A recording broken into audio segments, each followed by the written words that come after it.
స్థానములు అని. అందులో మొట్టమొదటిది ఆవు యొక్క వెనక తట్టు. గోవు యొక్క వెనక భాగంలో లక్ష్మీదేవి ఉంటుంది.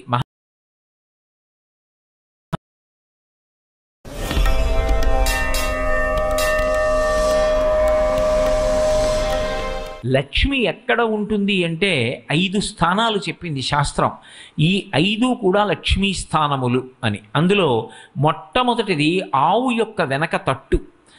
గోవు యొక్క వెనక భాగంలో లక్ష్మీదేవి ఉంటుంది. మహాభారతంలో చెప్తారు, ఒకప్పుడు గోశాలలో ఉన్నటువంటి గోవుల దగ్గరికి వెళ్ళి అడిగింది లక్ష్మీదేవి, నేను మీ దగ్గర ఉంటాను అని అడిగింది. గోవులున్నాయి, నువ్వు చంచల స్వభావం ఉన్నదానివి, నువ్వు భక్తుల్ని పరీక్షించి వాళ్ళకి అహంకారం వస్తే వెళ్ళిపోతుంటావు, అందుకని మీకు మేము స్థానం ఇవ్వం అన్నది. కాదు కాదు, నేను అలా వెళ్ళడం వెనక రావడం వెనక ఒక తాత్పర్యం ఉంది, నేను లోకమాతని, నాకు స్థానం ఇవ్వకపోతే ఎలా అని అడిగింది ఆవిడ. అడిగితే అవన్నీ మా పేడ ఎక్కడ ఉంటుందో అందులో ఉండు, మా మలస్థానమునందు నివాసముండు. అందుకే గోవు యొక్క పృష్ఠభాగం ఒక స్థానమైంది. నేను చెప్పట్లేదు, వ్యాసుల వారు భారతంలో చెప్పిన మాట. కాబట్టి మీరు భారతం పరిశీలించండి. గోవు యొక్క వెనక తట్టు యందు లక్ష్మీదేవి ఉంటుంది. అందుకే ప్రతిరోజు ఒక్కసారైనా గోవు వెనక తట్టు వంక చూసినవాడు, గోవుకి ప్రదక్షిణం చేసినవాడు, ఇంటి ముందు గోవు వెళ్ళిపోతుంటే గ్రాసము అంటే చేత్తో ఇలా కాసిని గడ్డి పరకలు పట్టుకుని ఎవడు పెట్టాడో వాడు సాక్షాత్ జగన్మాత అయినటువంటి లక్ష్మీదేవి దగ్గర నిలబడి పాయసాన్నం తినిపించినవాడే, ప్రత్యక్షంగా అమ్మవారికి పెట్టినవాడే. గోపృష్ఠము ఒక లక్ష్మీ స్థానం. రెండవది పద్మము. పద్మమునందు ఆవిడ ఉంటుంది. పద్మాసని అని ఆవిడ ఎప్పుడూ పద్మ సంబంధం, పద్మంలో కూర్చుని ఉంటుంది. కాబట్టి పద్మము ఒక లక్ష్మీ స్థానం. మూడవది ఏనుగు యొక్క కుంభస్థలం. ఏనుగు యొక్క కుంభస్థలంలో లక్ష్మీదేవి ఉంటుంది. అలాగే నాలుగవది సువాసిని యొక్క పాపట ప్రారంభ స్థానం. సువాసిని పాపట తీస్తుంది. ఈ పాపట తీసేటప్పుడు మళ్ళీ ఒక గమ్మత్తు ఉంటుంది. ఆ పాపట తీయకుండానూ ఉండకూడదు, పాపట బ్రహ్మరంధ్రాన్ని దాటకూడదు. ఇలా పాపట తీసేటప్పుడు ఇది దాటిందనుకోండి అనారోగ్యం, ఎందుకంటే ఈ తలుపు తెడితే నిష్క్రమణాన్ని కోరుకున్నట్టు. అందుకే ఇక్కడ వరకే పాపట, ఇది దాటరు. పైగా ఆడదానికి ఉండేటటువంటి పాపటకి చాలా విశేషమైనటువంటి శక్తి ఉంటుంది. ఎందుచేత అంటే సీమంతోన్నయనము అని చేస్తుంటారు. సూడిదలు ఇచ్చారు మా అమ్మాయికి లేకపోతే మా కోడలకి అంటుంటారు. సూడిద అన్న మాటకు అర్థం ఏంటంటే కానుక అని అర్థం.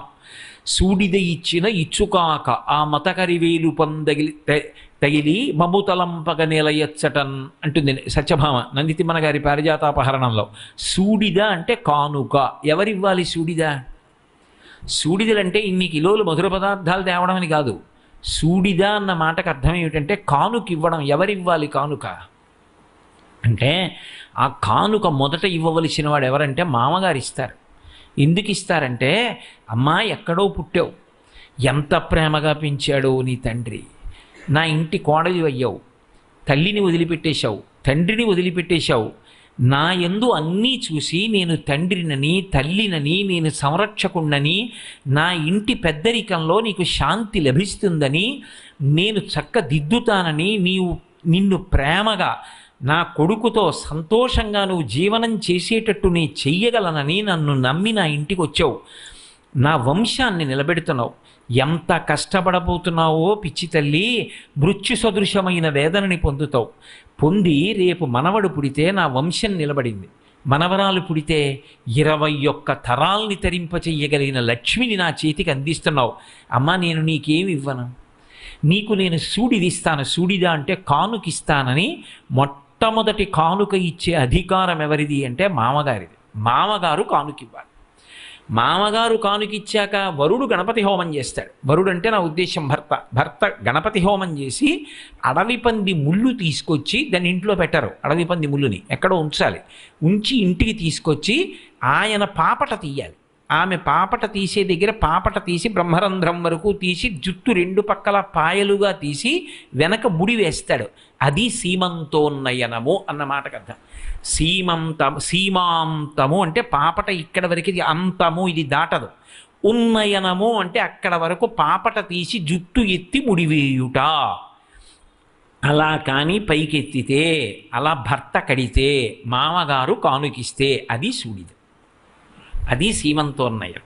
అలా చేస్తే లోపల ఉండేటటువంటి శిశువు తేజస్సుని పొంది భయంకరమైనటువంటి గ్రహముల వలన ఏ బాధలు పొందకుండా రక్షింపబడుతుంది అని శాస్త్రవాక్కు. అలా చెయ్యమని సీమంతోన్నయం.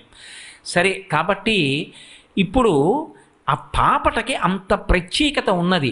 ఆ పాపట తీసేటప్పుడు ప్రారంభ స్థానంలో బొట్టు ఉండాలి. ఎందుకంటే నేను అంతకన్నా మాట్లాడకూడదు. ఒక్క విషయం మీరు గమనించండి, ఇక్కడ పెట్టుకున్న బొట్టు ఎప్పుడో అప్పుడు మరుగున పడుతుంది. మరుగున పడకుండా ఉండడం సాధ్యం కాదు. విశేషమైన చెమట పట్టింది, స్నానం చేశారు, లేకపోతే తెలియక ఏ పిల్లాడి చెయ్యో తగిలింది, ఇక్కడి ఉండేటటువంటి బొట్టు కొద్దిగా నిధనం అవ్వచ్చు. కానీ ఎప్పుడూ పోని బొట్టు ఎక్కడుంటుంది అంటే పాపట ప్రారంభంలో సింధూరంతో అలంకారం చేస్తారు. అందుకే ఇక్కడ సింధూరంతో పెట్టుకుంటే ఆ సింధూరంతో పెట్టుకున్నటువంటి చోట అలాగే ఉండిపోతుంది మచ్చ. స్నానం చేసినా బొట్టు మరుగునబడలేదు అంటారు. అందుకే అది లక్ష్మీస్థానం. అది భర్తకి ఆయుక్కారకం, అది భర్తకి ఐశ్వర్యకారకం. అది పాపట ప్రారంభ స్థానం లక్ష్మీస్థానం అనడానికి కారణం. 5వది మారేడు దళం. మారేడు దళం చేత్తో పట్టుకొని ఇటు పడాలి అని ఆలోచించకుండా ఈయన పట్టుకుని వేసేస్తే, ఓం నిధనపతయే నమః అని శివలింగం మీద వేశాను. ఆ మారేడు దళానికి అడుగున ఉన్నటువంటి ఈనెలు శివలింగానికి తగిలాయి. లక్ష్మీ కటాక్షం. మారేడు దళం బోర్లా పడింది, సరస్వతీ కటాక్షం. బోర్లా పడితే విద్య లభిస్తుంది, ఈనెలు తగిలితే లక్ష్మీ కటాక్షం వస్తుంది. మారేడు దళం ఎటు తగిలినా కూడా ఏదో ఒక కటాక్షాన్ని ఇస్తుంది. అందుకే మారేడు దళంతో శివార్చనకి అంత విశేషమైనటువంటి ప్రఖ్యాతి. అందుకని మారేడు దళం 5వ స్థానం. ఈ 5 కూడా లక్ష్మి యొక్క స్థానములు. అటువంటి తల్లి ఎంతమందికైనా కుమార్తెగా వస్తుంది, అందరూ లక్ష్మీ స్వరూపాలు. కానీ భర్త మాత్రం ఆమెకి ఎప్పుడూ ఒక్కడే. ఎవరు? నారాయణుడే భర్త. ఆమె నారాయణుణ్ణి చేరుతుంది. అడ్డు పెట్టారనుకోండి, అలా పెట్టిన వాడెవరో వాడు సర్వనాశనం అయిపోతాడు. అందుకే బంధువులందరూ కృష్ణునకు బాలిక నిత్తుమటంచు సేముషీ సింధువులై విచారముల్ చేయక వారలను అడ్డుపెట్టి దుస్సంధుడు రుక్మి కృష్ణుడెడతాల విరోధము చేసి మత్త పుష్పంధియ వేడి నిత్తు శిశుపాలన కంచు తలంచ నందుడై అంటారు. ఆమె ఏ అవతారంలో వచ్చినా ఆమె నారాయణుణ్ణి చెందుతుంది. రుక్మిణిగా వచ్చిందా కృష్ణ భగవానుణ్ణి చేరుతుంది ఆవిడ తప్ప అసలు వాళ్ళిద్దరి మధ్యలోకి వెళ్ళేటటువంటి ప్రయత్నం చేయకూడదు. వాళ్ళిద్దరూ అలా ఎప్పుడూ కలిసి ఉంటుంది ఆ స్వరూపం. అటువంటి తల్లి ఆ పాల సముద్రంలోంచి ఆవిర్భవించింది. ఎప్పుడైతే లక్ష్మి వచ్చిందో ఆవిడ చూసింది అని ఇంకా వేరే చెప్పక్కర్లా. ఎందుకని? నేను మీతో చెప్పా, ఓ పెద్ద మెరుపు మెరిసింది అనుకోండి, మెరుపు కాంతి అంతటినీ కప్పేస్తుంది. నేను ఇప్పుడు ఆ ఎదురుగుండా ఉన్న మేడెక్కి నించున్నాను అనుకోండి, నల్లటి మబ్బు పట్టింది అనుకోండి, కటిక చీకటిగా ఉంటుంది. అంత కటిక చీకటిగా ఉన్న స్థితిలో ఒక పెద్ద మెరుపు మెరిసింది అనుకోండి, ఆ మెరుపు అందరికీ కనపడుతుంది. లక్ష్మి కూడా అంతే. ఆమె లోకాన్నంతటినీ చూస్తుంది, లోకమంతా ఆమె వంక చూస్తుంది. అందుకే ఆమె లక్ష్మి అన్న పేరు పొందింది. ఇప్పుడు ఆ తల్లి ఆవిర్భవిస్తూనే అందరి వంక చూసి ఆమె లక్ష్మి కాబట్టి వెంటనే ఉత్సాహాన్ని పొందారు, సంతోషాన్ని పొందారు. అమ్మయ్యా, తల్లి ఆవిర్భావం అయింది. లక్ష్మి ఎక్కడ ఉన్నదో బాగా జ్ఞాపకం పెట్టుకోండి, అక్కడ సంతోషం ఉంటుంది. అసలు లక్ష్మీ కటాక్షం అన్న మాటకు అర్థం ఏమిటో తెలుసా? సంతోషంగా ఉండడమే లక్ష్మీ కటాక్షం. ఎన్ని ఉండనివ్వండి, ఎప్పుడు ఇలా ఇలా చెయ్యెట్టుకుని కుమిలిపోతూ ఏదో బాధపడుతూ ఏదో తనకి లేదని విషణ్ణ వదనంతో ఉంటున్నారనుకోండి ఆ ఇంట్లో వాళ్ళు, అప్పుడు వాళ్ళకి లక్ష్మీ కటాక్షం ఉందని చెప్పడం చాలా కష్టం. కానీ తనకి ఏది లేదన్న భావన చేత ఎప్పుడూ సంతోషంగా ఉంటాడు ఒక ఆయన. ఆయన నిజమైనటువంటి లక్ష్మీ కటాక్షం ఉన్నవాడు. ఆ సంతోషం కలగాలి. సంతోషం ఎప్పుడు కలుగుతుంది? నా మనసులో శూన్యం లేకుండా, అంటే నాకేదో లేదని ఏడుపు లేకుండా, ఏదైనా ఒకవేళ సమస్య ఉన్నా నేను ఈశ్వరుణ్ణి నమ్మి ఉన్నాను, ఆ ధైర్యం ఉండాలి. 2, అసలు నాకు ఇవ్వంది ఏమిటి ఈశ్వరుడు? నాకేమి ఇవ్వలేదు, నాకు ఏమి ఇవ్వలేదని నేను ఈశ్వరుణ్ణి అడగను. నాకు ఎప్పుడెప్పుడు ఏది కావాలో ఆయనకి తెలుసు. నాకు ఎప్పుడెప్పుడు ఏది కావాలో అది ఆయన అమరుస్తాడు తప్పించి నేను నోరు తెరిచి అడగక్కర్లేదు ఎవరిని. నాకేం కావాలో ఆయనకి తెలుసు. నాకు ఆకలిస్తే ఆయనకి అన్నం పెట్టడం తెలుసు. నేను ఉపన్యాసానికి వెడితే నాతో మాట్లాడించడం ఆయనకి తెలుసు. నేను పడుకుంటే నిద్ర పట్టించడం తెలుసు. నాకు ఒక కొడుకుని ఇవ్వాలని తెలుసు. నాకు ఒక కూతురిని ఇవ్వాలని తెలుసు. ఇద్దరిని ఇచ్చాడు. నాకు ఇల్లు ఇవ్వాలని తెలుసు. నాకు బట్టలు ఇవ్వాలని తెలుసు. నాకు అన్నం ఇవ్వాలని తెలుసు. నాకు బుద్ధిని ఇవ్వాలని తెలుసు. వాడు నాకేమి ఇవ్వలేదు. వాడు నాకేమి ఇవ్వలేదని నేను ఏడవను. నాకు ఎప్పుడు ఏది కావాలో అప్పుడు అది ఇస్తాడు. మీరు ఒక్కటి ఆలోచించండి. అందుకే సంతృప్తి దేని చేత వస్తుంది అంటే ఒక మాట చెప్తారు. ఎన్ని కోట్లు ఉండనివ్వండి, ఇంట్లో చిన్న పిల్లవాడు పుడితే వాడు బయటికి ఎడుతున్నప్పుడు వాడి పాదానికి సరిపోయి చెప్పుకుంటారా? ఇంత డబ్బున్న వాళ్ళని రేపు పొద్దున్న 25 ఏళ్ళు వచ్చి పిల్లాడి పాదం ఇంకా పెరగదు అన్నప్పుడు ఎంత చెప్పు అటువంటి చెప్పులు కొనేస్తామంటారా? డబ్బులు ఉన్నాయని పెద్ద చెప్పులు కొంటారా? డబ్బులు లేవని చిన్న చెప్పులు కొంటారా? రెండూ ఉండవు. కాలికి సరిపడా చెప్పు ఉండాలి. లక్ష్మీదేవి అనుగ్రహం కూడా అలాగే ఉండాలి. నాకు అవసరం వచ్చింది, నేను ఒకరి దగ్గరికి వెళ్ళి ఇలా అడగక్కర్లేదు. నాకు ఇది ఉంటే బాగుండేమో అని నాకు ఒకటి అనిపిస్తే దాన్ని ఎలా చేకూర్చాలో ఈశ్వరుడికి తెలుసు. నా దగ్గర దానికి కావలసినటువంటి ద్రవ్యం ఉండక్కర్లేదు. ద్రవ్యం ఉండి కొనడం వేరు, ఈశ్వరుడు అమర్చడం వేరు. మీరు ఆలోచించండి. అందుకే మీరు మహాత్ముల జీవితాలు పరిశీలించండి. మహాత్ముల జీవితాలలో ఎప్పుడు ఏది జరగాలో దాన్ని ఈశ్వరుడు నెత్తికెత్తుకుంటాడు. వాళ్ళు నెత్తికెత్తుకోరు. త్యాగరాజస్వామి వారి జీవితంలో ఆయన కూతురు పెళ్ళి ఎవరి నెత్తికెత్తుకున్నాడు? రామచంద్రమూర్తి నెత్తికెత్తుకున్నాడు. ఆయన ఏం చేశాడు అంటే ఎవరో దూరం నుంచి ఓ రామచంద్రమూర్తి చిత్రపటాన్ని పట్టుకొచ్చారు. ఆయనకి రాముడి ఫోటో కనపడలేదు. అంత దూరం నుంచి నా కోసం నడిచి వచ్చావా, నన్ను పాలింపగా నడచి వచ్చితివా అని పొంగిపోయాడు. యోగరతో వా భోగరతో వా సంగరతో వా సంగవిహీన యస్యద్బ్రహ్మణి రమతే చిత్తం నందతి నందతి నందత్యేవ. ఎప్పుడూ సంతోషమే. ఆ సంతోషం ఉంటుంది కాబట్టే వాళ్ళు అన్ని చేయగలరు. ఆ సంతోషం ఉండకుండా ముందు అన్నిటికీ భయపడతాం కాబట్టే మనం చేయలేకపోతాం. లక్ష్మీ కటాక్షం ఉన్నది అన్న మాటకు అర్థం అది. ఎవరి యందు లక్ష్మీ కటాక్షము విశేషంగా ఉంటుందో వాళ్ళు అనితర సాధ్యమైన కార్యాలు చేస్తారు. అందుకే 32 సంవత్సరాల్లో శంకర భగవత్పాదులు యావత్ భారతాన్ని పాదచారి అయి పర్యటించారు. ఆయన్ని చంపేద్దాం అనుకున్న వాళ్ళ దగ్గరికి కూడా వెళ్ళి పరమ ప్రశాంతంగా మాట్లాడి స్నేహశీలతని పొంది అవైదికమైనటువంటి వాదనలను ఎన్నిటినో ఖండించి వేద ప్రమాణాన్ని నిలబెట్టి వేదాంతర్గతమైన అద్వైత సిద్ధాంతాన్ని ఆవిష్కరించి ఇవాళ మనం చేసుకుంటున్న శ్రీరామనవమి, కృష్ణాష్టమి ఈ తిథులన్నీ నిలబడ్డాయంటే శంకరాచార్యుల వారు పెట్టిన భిక్ష.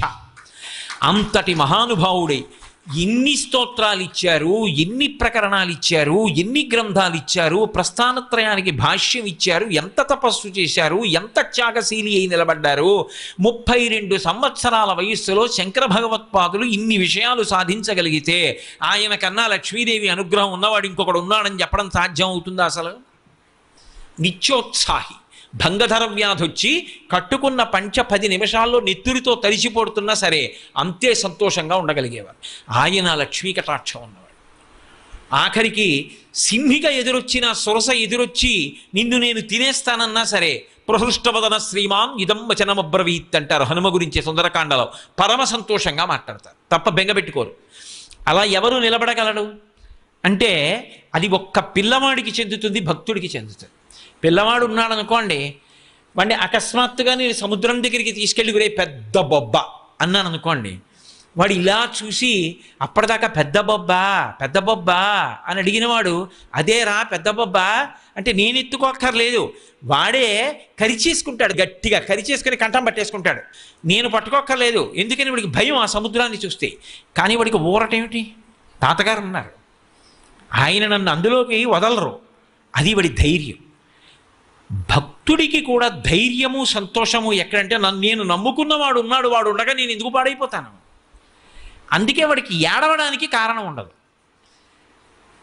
దరిద్రుడికి సంతోషించడానికి కారణం ఉండదు.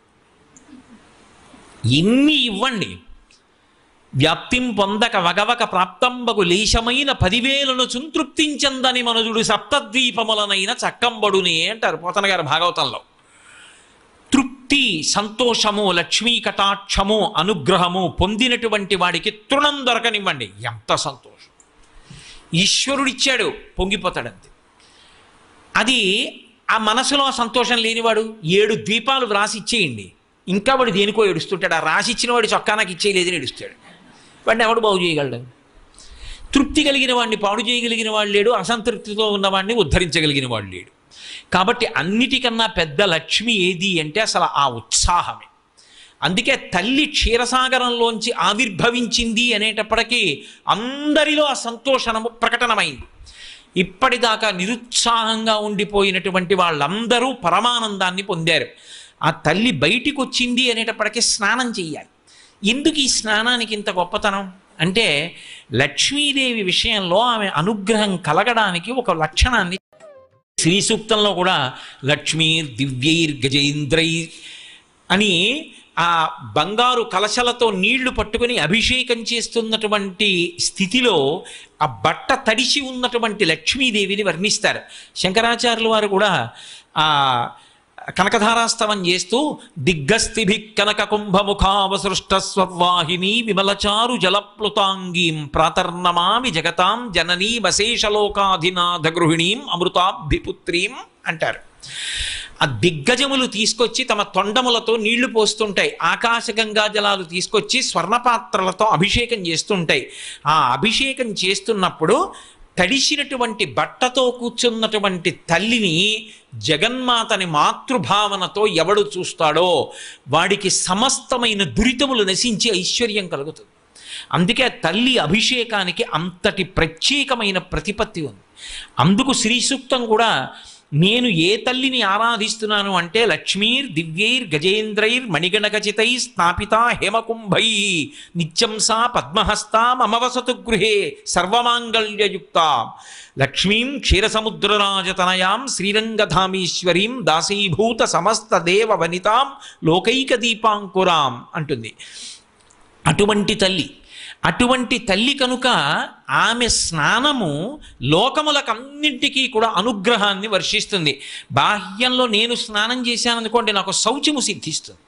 కానీ భగవంతుడికి చేయించేటటువంటి స్నానము కేవలము ఆయన శౌచము కొరకు కాదు. అందుకే ఏదైనా విశేషమైనటువంటి విభూతిని కట్టపెట్టడానికి చేయించే స్నానాన్ని అభిషేకము అని పిలుస్తారు.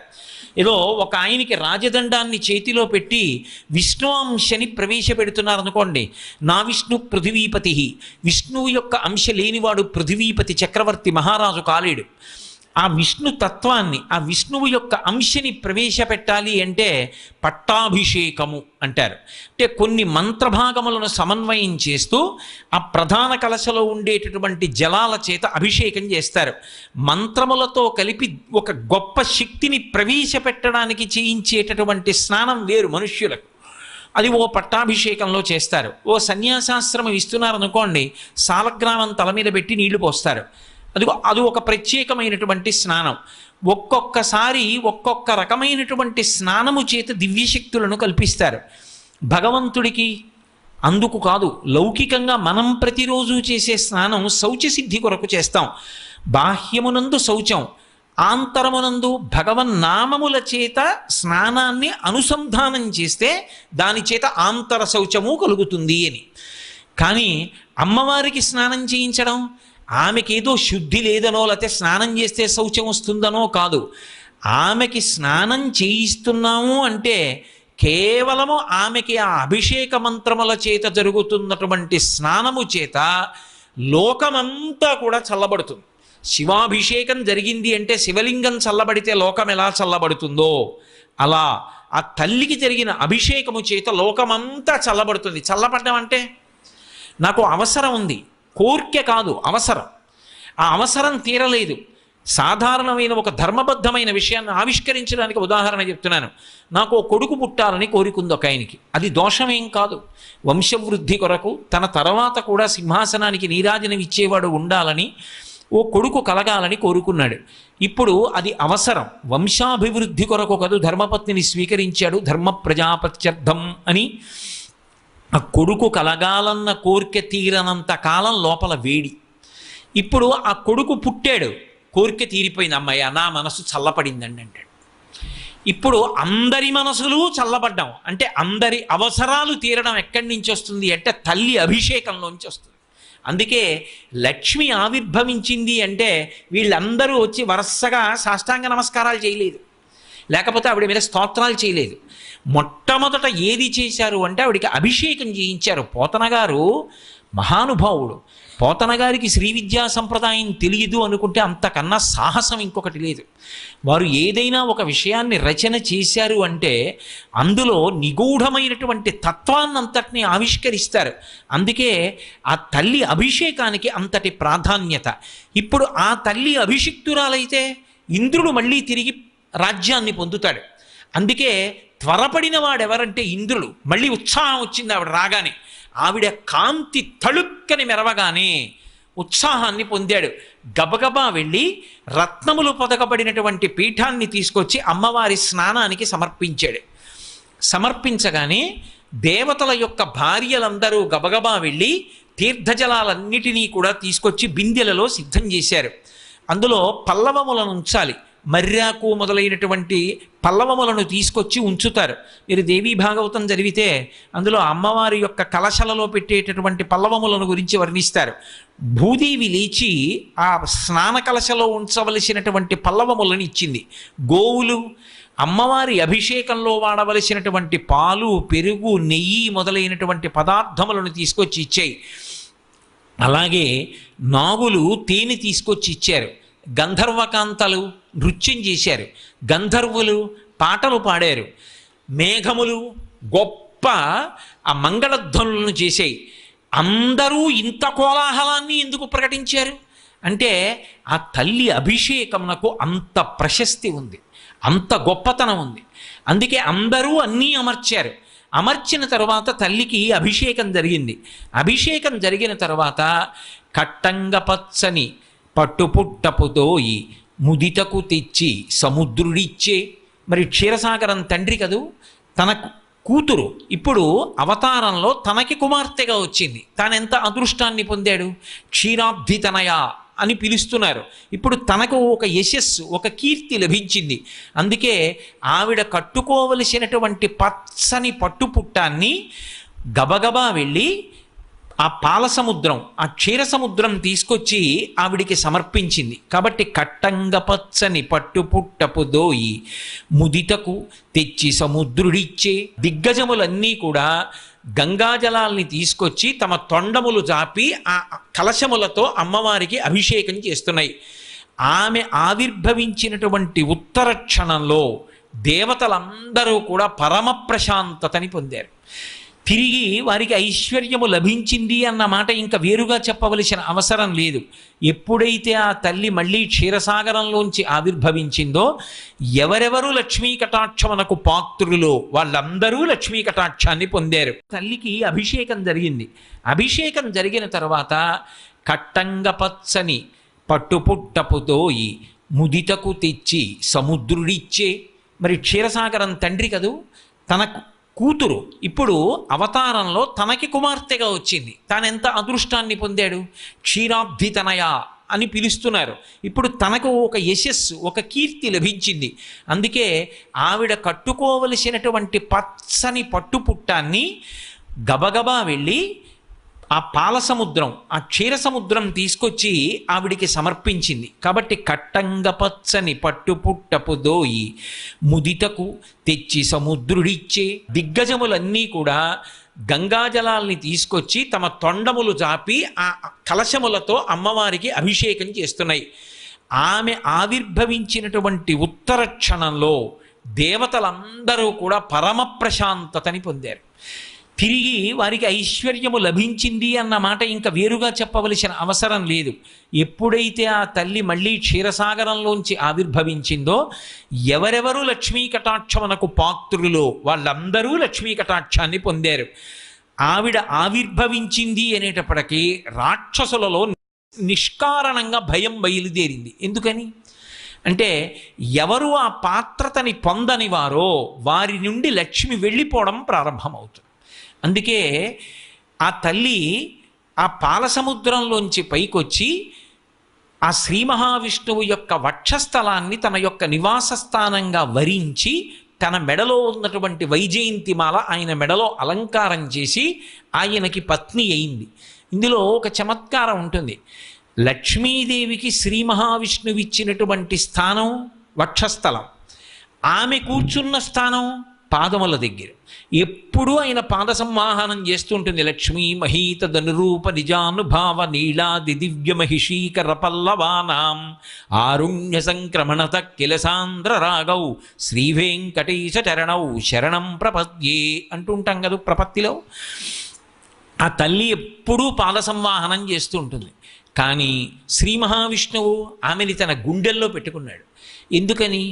ఎక్కడ ఏ ఆడపిల్ల పుట్టినా ఆ ఆడపిల్లని కన్యాదానం చేసినప్పుడు లక్ష్మీ స్వరూపగా సంభావించి శ్రీమన్నారాయణునికి ఇస్తున్నామని కన్యాదానం చేస్తాం.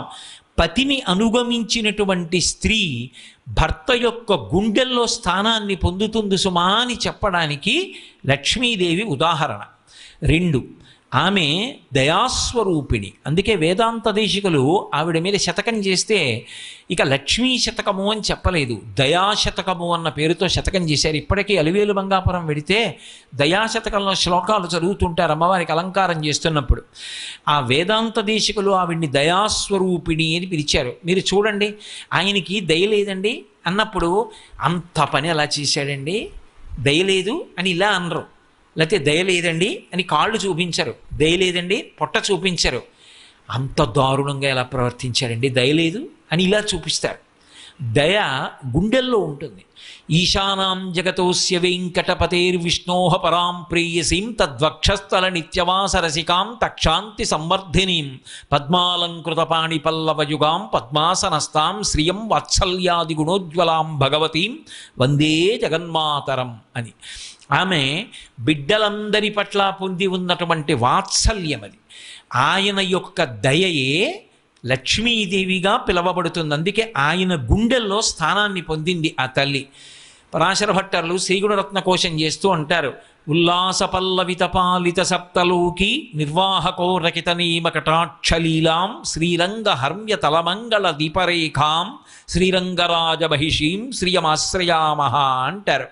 ఆ తల్లి 7 లోకములను కూడా హేళగా తన కడగంటి చూపు చేత ఐశ్వర్యాన్ని ఇచ్చి, తేజస్సునిచ్చి, చైతన్యాన్నిచ్చి, ఫలవంతం చేసి, సంపదనిచ్చి అందరినీ కూడా సంతోషంగా ఉండేటట్టుగా అనుగ్రహిస్తూ ఉంటుంది.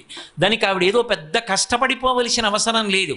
కేవలము తన కడగంటి చూపు చేత 7 లోకములను పరిపాలించగలిగినటువంటి శ్రీరంగ హర్మ్య దీపరేఖ అని పిలిచారు.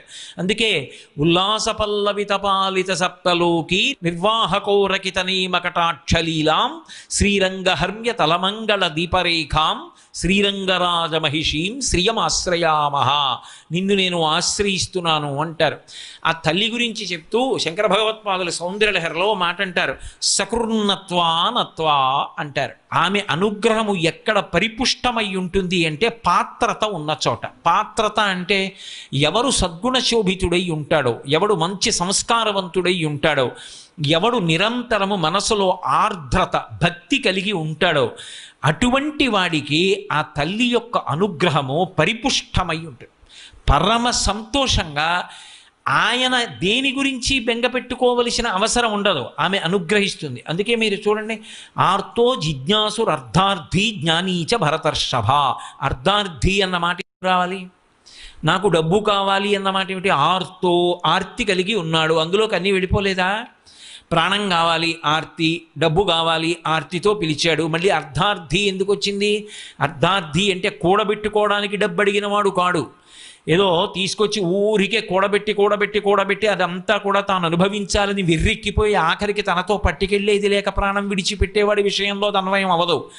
తల్లి గర్భము నుండి ధనము తేడెవ్వడు వెళ్ళిపోయేడినాడు వెంటరాదు, లక్షాధికారైన లవణమన్నమే గాని మెరుగు బంగారంబు మింగబోడు, విత్తమార్జన చేసి విర్రవీగుటె గాని కూడపెట్టిన సొమ్ము కుడువలేడు, పొందుగా మరుగైన భూమి లోపల పెట్టి దాన ధర్మము లేక దాచి దాచి తుదకు దొంగలకిత్తురో దొరలకవును, తేనె జుంటీగలియవా తెరువరులకు, భూషణ వికాస శ్రీధర్మపుర నివాస దుష్ట సంహార నరసింహ దురిత దూరా అంటాడు.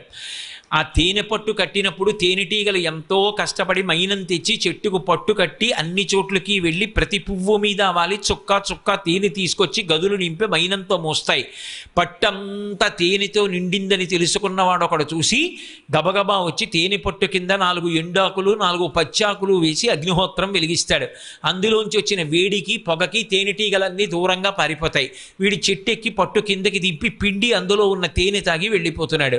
ఎవరికీ తెలియదు సంపాదించిందంతా దాచుకుందామని దాచినటువంటి వాడు చిట్ట చివరికి దొంగలకి ఇచ్చాడో దొరలకి ఇచ్చాడో ప్రభుత్వం పట్టుకుపోయిందో. నిజంగా తన ఐశ్వర్యం తనదైంది అన్న మాటకు అర్థం ఏమిటంటే ఎవడు దానం చేశాడో వాడు పుణ్యంగా తనతో పట్టుకుపోతాడు తప్ప పుణ్యంగా మార్చుకున్నవాడు తన ఐశ్వర్యాన్ని తనతో పట్టుకెళ్ళగలడు. అంటే ఇది డబ్బు ఒక్కటే కాదు అని మీరు బాగా గుర్తుపెట్టుకోవాలి.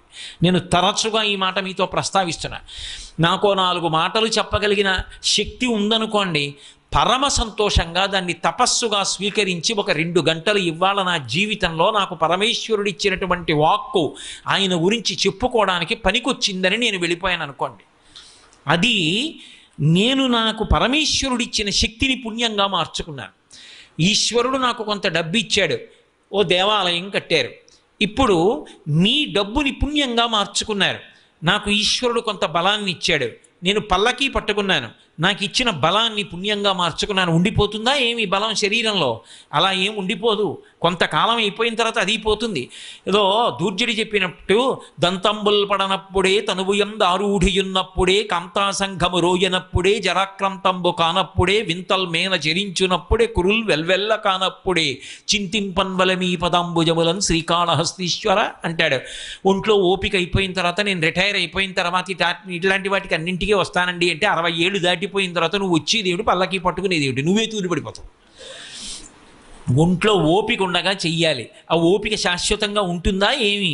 నీకు ఒంట్లో ఓపిక ఉంది పల్లకి పట్టుకో, నీకు ఒంట్లో ఓపిక ఉంది దేవాలయం తుడు, నీకు ఒంట్లో ఓపిక ఉంది స్వామివారు కట్టిన బట్టలు ఉతికి ఇయ్యి, నీకు ఒంట్లో ఓపిక ఉంది 4 చెట్లు పాతు, నీకు నా ఒంట్లో ఓపిక ఉంది రోజు వచ్చి చెట్లకి నీళ్లు పోయి, నీకు ఒంట్లో ఓపిక ఉంది పువ్వులు కోసి దండ కట్టి తీసుకొచ్చి స్వామికి సమర్పణం చేయి, నీ దగ్గర డబ్బు ఉంది, కొంత డబ్బు గుడి కట్టలేకపోవచ్చు కానీ ఒక పండగ వస్తోందంటే నీ ఇంట్లో సభ్యులతో పాటు పరమేశ్వరుడు ఉన్నాడు, మా అందరి మధ్య ఆయన ఉన్నాడు, ఆయన అనుగ్రహంతో మేము బతుకుతున్నామని ఓ చీర ఓ పంచెల చాపు తెచ్చేయనికి, అది భక్తి.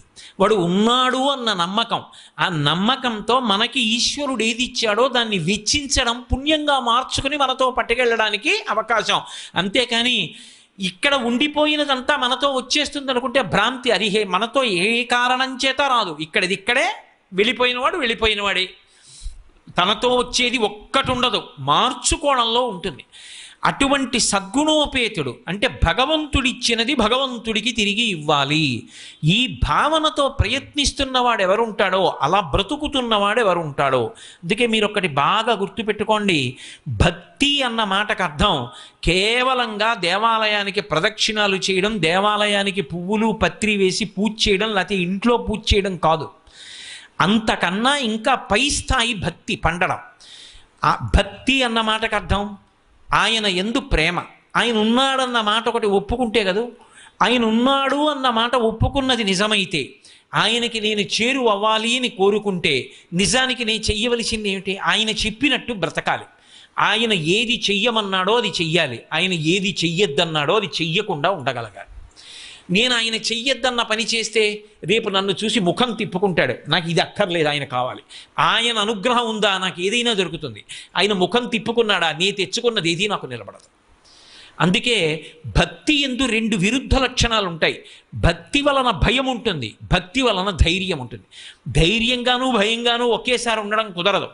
కానీ భక్తి ఉన్నవాడు ఆయన ఉన్నాడని ధైర్యంగా ఉంటాడు, భక్తి ఉన్నవాడు ఆయన ఉన్నాడని తప్పు చేయడానికి భయంగా ఉంటాడు. రెండిటిని ఏకకాలమునందు ఇవ్వగలిగినది ఏది అంటే భక్తి. అంతేకాని కేవలం పదార్థాలు తీసుకొచ్చి ఆయన మీద పోసేయడం భక్తి అంటే అంత బాగా కుదురుతుంది అన్నంత స్థాయిలో చెప్పడం కష్టం. కానీ భక్తి లేనివాడని చెప్పడం మాత్రం సాధ్యం కాదు. అసలు ఉన్నాడని నమ్మి వచ్చాడు కదా, కాబట్టి భక్తి ఉంది. శంకరులంతటి వారు శివానందలహరి చేస్తూ గభీరే కాసారే విశితి విజనే ఘోర విపినే విశాలే శైలే చ భ్రమతి కుసుమర్ధంజలమతే సమర్ప్యేచేత సరసిజముమానాధవతే సుఖేనావస్థాతుం జనైహ నజానాతి కిమహో అంటారు. ఎందుకురా ఇవన్నీ? నీ మనసొక్కటి మొట్టమొదట అక్కడ పెట్టిన తరువాత నువ్వేం తెచ్చి ఆయన స్వీకరిస్తాడు. ఆ భక్తి, అటువంటి భక్తి కలిగిన నాడు నేను ఇది చెయ్యను, ఎందుకు చెయ్యను, ఆయన ఒప్పుకోడు. ఆయన నా ముఖం చూడడం, నాకొద్దు. నేను ఇది చేస్తాను, ఎందుకు చేస్తాను, ఆయన సంతోషిస్తాడు. ఒరే నిన్న నువ్వేం చేసావో నాకు తెలుసురా, మంచి పని చేసావురా అని నన్ను చూడగానే ఒక కాలు పైకెత్తి తొడ కింద పెట్టుకుని ఒక కాలే పాదపీఠం మీద పెట్టినవాడు నన్ను చూడగానే రారా కడుగు అని 2 పాదాలు కిందకి దింపుతాడు. పరాశర భట్టర్లు శ్రీగుణరత్న కోశంలో అంటారు, ఏకన్యంచరతి క్షమం మమ పరంచ ఆకుంచ పాదాంబుజం మధ్యే విష్టర పుండరీకమభయం విన్యస్య హస్తాంబుజం త్వాం పశ్యేమ దిశీదుషీం ప్రతికలంకారుణ్యకూలంకష స్ఫారాపాంగతరంగమంబ మధురం ముగ్ధం ముఖం బిభ్రతీం అంటారు. తొడ కింద పెట్టుకున్నటువంటి కాలు కూడా కిందకి వదిలిపెట్టి 2 పాదములు కడగరా చూడరా అని తల్లి చీర ఇలా కొద్దిగా పైకి తీసి మంజీరములతో ఉన్న పాదములు కనపడేటట్టుగా అనుగ్రహించాలి అంటే ఆ వాణ్ణి చూసి ఆవిడ సంతోషించాలి. ఆవిడ దేనికి సంతోషిస్తుంది? నువ్వు డబ్బున్నవాడివని సంతోషించదు, నువ్వు బలమున్నవాడివని సంతోషించదు, నీకు సరస్వతి కటాక్షం ఉందని సంతోషించదు, నువ్వేదో పెద్ద పదవి వెలగబెడుతున్నావని సంతోషించదు. అవన్నీ ఆవిడిచ్చినవి.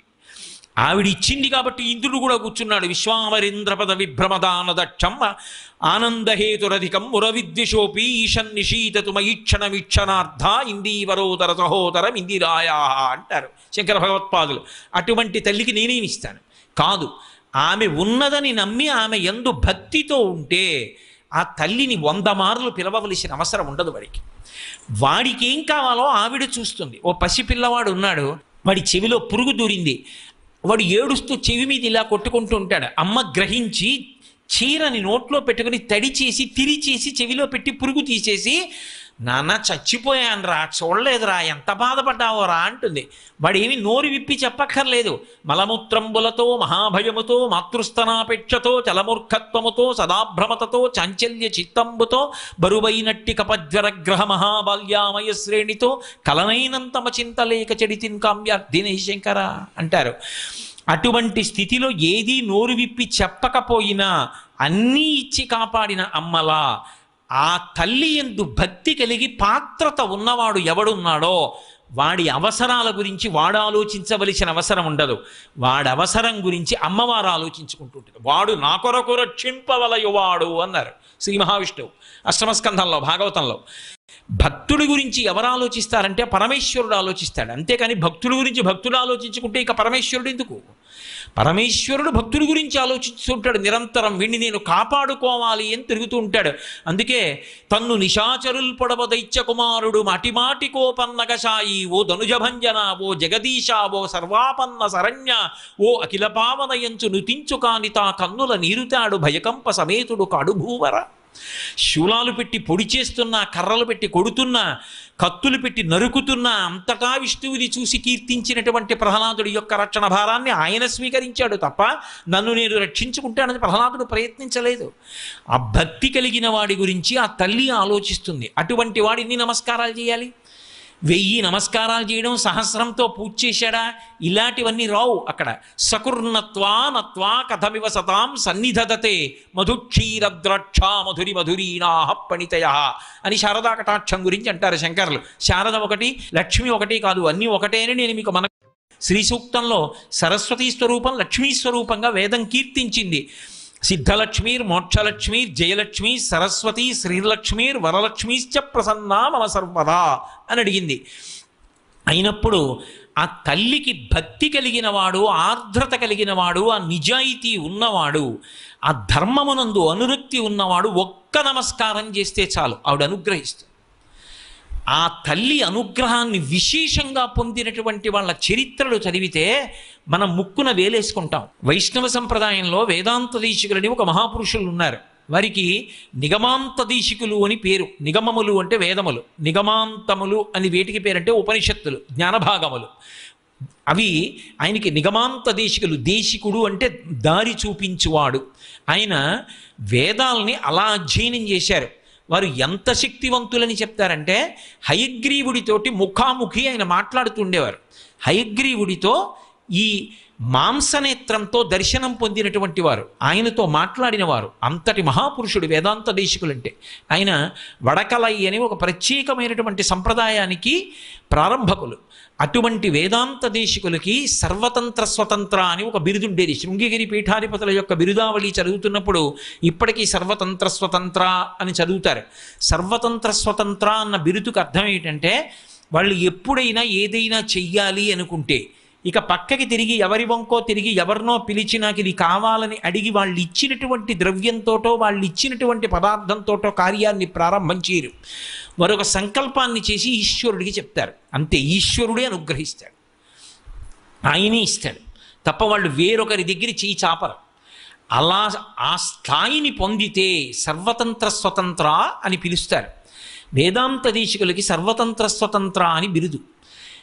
ఎప్పుడూ కూడా లోకంలో ఒకటి ఉంటుంది. ఒకడు బాగా కీర్తి సంపాదించినటువంటి భక్తుడు ఉన్నాడు అనుకోండి, వాణ్ణి ఎంత అప్రతిష్ట పాలు చెయ్యాలని ప్రయత్నం చేసేటటువంటి వ్యక్తులు కూడా అక్కడే ఉంటారు పక్కన. దీపం కిందే నీడ ఉన్నట్టు భక్తుల జీవితాల్లో ఎప్పుడూ ఆయనని ఎలా అపకీర్తి పాలు చెయ్యాలని ప్రయత్నం చేసేవాళ్ళు ఉంటారు. కానీ భక్తికున్న గొప్పతనం ఏమిటంటే అలా చేసిన ప్రయత్నాల చేత భక్తుల యొక్క వైభవం మరింత శోభిస్తుంది తప్ప వారి యొక్క గొప్పతనం కించిత్ కూడా క్షీణించదు. వేదాంత దేశికుల యొక్క జీవితంలో అదే జరిగింది. వారు సర్వతంత్ర స్వతంత్ర బిరుదులకి అనర్హులు, వారికి ఆ బిరుదు చెందదు అని నిరూపించాలనుకున్నారు. ఆయన పట్ల వైషమ్యభావం పెంచుకొని పెళ్లి కానటువంటి వ్యక్తిని ఒకడిని పిలిచారు. నువ్వు వేదాంత దేశికుల దగ్గరికి వెళ్ళు, నేను బ్రహ్మచారిని, వివాహం కావట్లేదు, నేను ఒక పిల్లని చూసుకున్నాను, ఆ పిల్లని నాకు ఇస్తానన్నారు ధర్మపత్నిగా, కానీ వరకట్నం లేదు ఆ రోజుల్లో. ఆ పిల్ల కుటుంబానికి నేను కొంత ద్రవ్యం ఇవ్వాలి, ఇస్తే ఆమెను నాకు ఇచ్చి వివాహం చేస్తారు. ఒక వ్యక్తి గృహస్థాశ్రమంలోకి ప్రవేశించడం ఎంత అవసరమో, లేకపోతే 3 రుణములు తీరవు. పితృరుణం, దేవరుణం, ఋషి రుణం తీరవు. ఈ 3 రుణములు తీర్చుకోవడానికి గృహస్థాశ్రమ ప్రవేశం చెయ్యవలసిన అవసరం ఎంత ఉంటుందో మీకు తెలుసు. కాబట్టి నాకు మీరు డబ్బిచ్చి వివాహం జరగడానికి అనుగ్రహించవలసింది అని అడుగు. ఆయన ఎవరినైనా పిలిచి వాడికి డబ్బు ఇవ్వండ్రా అంటే సర్వతంత్ర స్వతంత్ర బిరుదుకి అనర్హులు కాదు. ఆయనే డబ్బు ఇవ్వాలంటే ఆయన దగ్గర లేదు, ఇవ్వలేరు. ఆయన ఇవ్వలేడు, వేరొకడిని అడగలేడు. వేరొకడిని అడిగితే బిరుదు అనర్హుడు, ఇవ్వలేడు. కాబట్టి బిరుదు విడిచిపెట్టాలి. కాబట్టి నువ్వు వెళ్ళి అడుగు, ధర్మబద్ధం. ఇటువంటి కోరిక కోరితే లేదనడానికి వీల్లేదు. వాడు వెళ్ళి అడిగాడు. ఆయన ఒక్కసారి కళ్ళు మూసుకున్నారు. ఆయనకి అర్థమైంది, నా దగ్గరికి వచ్చి అడిగాడంటే నా యందు శత్రుభావన పెట్టుకున్న వాళ్ళు పంపించారు. ఆయన వెంటనే శ్రీస్తుతి అని లక్ష్మీదేవిని స్తోత్రం చేశారు. లక్ష్మీదేవిని స్తోత్రం చేస్తే అపారమైనటువంటి ధనాన్ని వెంటనే లక్ష్మీదేవి అనుగ్రహించి ఆ ధనాన్ని బ్రహ్మచారికి ఇచ్చి ఈ డబ్బట్టుకెళ్ళి వివాహం చేసుకోబోయ్ అన్నారు. మహాత్ముల జీవితాల్లో ఒక్క స్తోత్రం చేస్తే, ఒక్కసారి పిలిస్తే పలికింది లక్ష్మీదేవి. అలాగే విద్యారణ్యుల వారని, ఆయన పేరే విద్యారణ్యులు. అరణ్యము అంటే అందులో లేనిదే ఉంటుంది.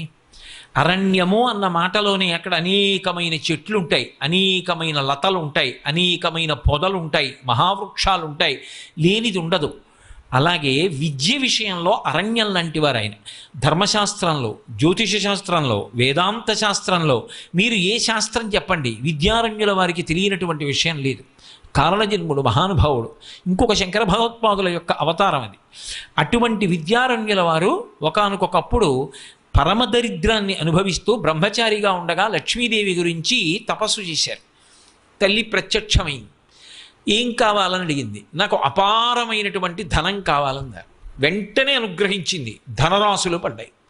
ఆవిడంది ఇస్తాను, కానీ ఒక్క నియమం, ఈ జన్మలో నీకు ఇవ్వడం కుదరదు, ఇవి నీకు వచ్చే జన్మలో చెందుతాయి. విద్యారణ్యుల వారు తొందరపడ్డారు. ఇంత తెలివైన వారు ఈ ధనం నాకు కావాలి, ఈవిడ వచ్చే జన్మలో చెందుతుందంటోంది, ఇప్పుడే నేను ఈ డబ్బు తీసుకోవాలి. అందుకే ఆయన ఏం చేశారంటే, అమ్మా నేను సన్యాసం తీసుకుంటున్నాను, ఆపత్ సన్యాసం, ఇక్కడే సన్యసించాను. ఆవిడ నవ్వంది, సన్యాసి డబ్బు ముట్టుకోకూడదు, ఇది పునర్జన్మ, ఇప్పుడు ఈ డబ్బు నీదే, కానీ సన్యాసి డబ్బు ముట్టుకోకూడదు, కాబట్టి ఏం చేస్తావో చెయ్యదు. వెంటనే ఆయన సనాతన ధర్మ పరిరక్షణ కొరకు దక్షిణ దేశంలో హంపి విజయనగరం అంటామే, ఆ విజయనగర సామ్రాజ్యాన్ని స్థాపించారు. విద్యారణ్యుల వారు శృంగగిరి పీఠ పరంపరలోని వారు కనుక ఇప్పటికీ కూడా అందుకే కర్ణాటక సింహాసన ప్రతిష్టాపనాచార్య అన్న బిరుదునామాన్ని శృంగగిరి పీఠాధిపతులు వస్తుంటే చదువుతారు బిరుదావళిలో. కర్ణాటక సింహాసన ప్రతిష్టాపనాచార్యుల వారు ఎవరు అంటే విద్యారణ్యుల వారు. ఒకప్పుడు విద్యారణ్యుల వారు స్తోత్రం చేస్తే లక్ష్మీదేవి అనుగ్రహించింది. సకృన్నత్వా నత్వా. ఒకప్పుడు తుండీర మహారాజును అనుగ్రహించింది. కాంచీపురం దగ్గర తొండమండలం అంటారు. ఆ తుండీర మండలం అంతా కూడా అనావృష్టి వచ్చింది, ఎక్కడ తినడానికి మెతుకు లేదు. అటువంటి స్థితిలో ఆయన కామాక్షి పరదేవతని స్తోత్రం చేశాడు, కామాక్షి పరదేవతని వేడుకున్నాడు. కామాక్షి ఒకటి, లక్ష్మి ఒకటి కాదు, కామాక్షి ఒకటి, సరస్వతి ఒకటి కాదు. తత్వం తెలిసిన వాడికి అన్నీ ఒక్కటి, తెలియనంత కాలమే అల్లరంతా ఉంటుంది. అందుకే విమలపటి కమలకుటి పుస్తక రుద్రాక్ష శస్త హస్తపుటి కామాక్షి పక్ష్మలాక్షి కలిత విపంచి విభాసి వైరించి అంటారు. ఆవిడనే సరస్వతీ స్వరూపంగా చెప్తారు. ఆ తల్లి అనుగ్రహాన్ని వేడుకున్నాడు. ఆ తల్లి తుండీర మండలం అంతటా కూడా స్వర్ణ వృష్టిని కురిపించి, స్వర్ణవృష్టి కురిసింది తుండీర మండలం అంతా. కురిస్తే మూకశంకరులు ఆ తల్లి తుండీర మండలంలో కురిపించినటువంటి కనకవృష్టి గురించి స్తుతి శతకంలో ప్రత్యేకంగా ఒక శ్లోకం చేశారు. కాంచీపురం దగ్గర తొండమండలం అంటారు. ఆ తుండీర మండలం అంతా కూడా అనావృష్టి వచ్చింది, ఎక్కడ తినడానికి మెతుకు లేదు. అటువంటి స్థితిలో ఆయన కామాక్షి పరదేవతని స్తోత్రం చేశాడు, కామాక్షి పరదేవతని వేడుకున్నాడు. కామాక్షి ఒకటి, లక్ష్మి ఒకటి కాదు, కామాక్షి ఒకటి, సరస్వతి ఒకటి కాదు. తత్వం తెలిసిన వాడికి అన్నీ ఒక్కటి, తెలియనంత కాలమే అల్లరంతా ఉంటుంది. అందుకే విమలపటి కమలకుటి పుస్తక రుద్రాక్ష శస్త హస్తపుటి కామాక్షి పక్ష్మలాక్షి కలిత విపంచి విభాసి వైరించి అంటారు. ఆవిడనే సరస్వతీ స్వరూపంగా చెప్తారు.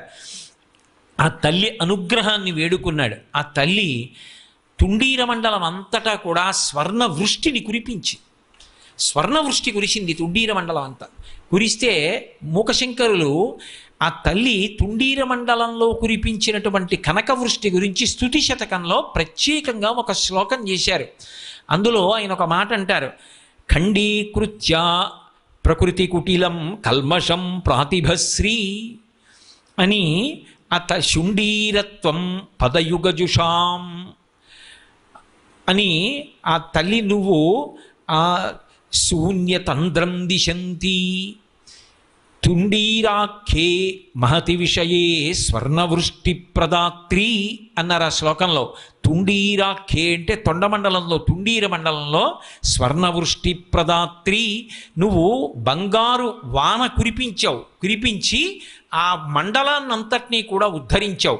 కామాక్షి పరదేవతా స్వరూపం లక్ష్మీ స్వరూపాన్ని పొంది అనుగ్రహించి. అందుకే 4వ పాదం దగ్గరికి వచ్చేటప్పటికి చండీదేవి అంటూ పిలుస్తూ కలయతిరతిం చంద్ర చూడాల చూలి అని పిలిచారు. ఆ తదియనాడు ఉండేటటువంటి చంద్రరేఖని కిరీటంలో ధరించినటువంటి ఓ చండీపరదేవత, ఓ కామాక్షి, మా భయాలు పోగొట్టి మా తమోగుణాన్ని హరించి ఉత్సాహాన్ని నింపి లక్ష్మివై తుండీర మండలం అంతా కూడా కనకవృష్టిని కురిపించావమ్మా అని మూకశంకరుడు స్తుతి శతకంలో ఈ శ్లోకంతో కీర్తించారు. ఒకప్పుడు కామాక్షి పరదేవత లక్ష్మీ స్వరూపయ్యి ఆమె తుండీర మండలాన్నంతటినీ కూడా తుండీర మహారాజు చేసినటువంటి వేడుకోలుకి అనుగ్రహించి వర్షాన్ని కురిపించింది. అందుకే ఇప్పటికీ మీరు కాంచీపురంలో కామాక్షి దేవాలయానికి వెడితే అమ్మవారి యొక్క ఉత్సవమూర్తి ఉంటుంది, ఉత్సవ కామాక్షి అని. అమ్మవారి ఎదురుగుండా అరుగు మీద నిలబడితే ఎదురుగుండా చూస్తే లోపల మూల కామాక్షి, కామాక్షి మూర్తి ఉంటుంది. పక్కన తపో కామాక్షి, ఒంటికాలు మీద నిలబడి తపస్సు చేస్తున్న కామాక్షి. వెనక్కి తిరిగి చూశారనుకోండి విమాన కామాక్షి, కుడిపక్కకి చూశారనుకోండి ఉత్సవ కామాక్షి. ఆ మూర్తి శుక్రవార మంటపంలోకి వస్తుంది, ఆవిడ తిరుగుతుంది, అందుకని ఉత్సవ కామాక్షి. ఇలా ఎడం పక్కకి తిరిగారనుకోండి తుండీర మహారాజు ఉంటాడు.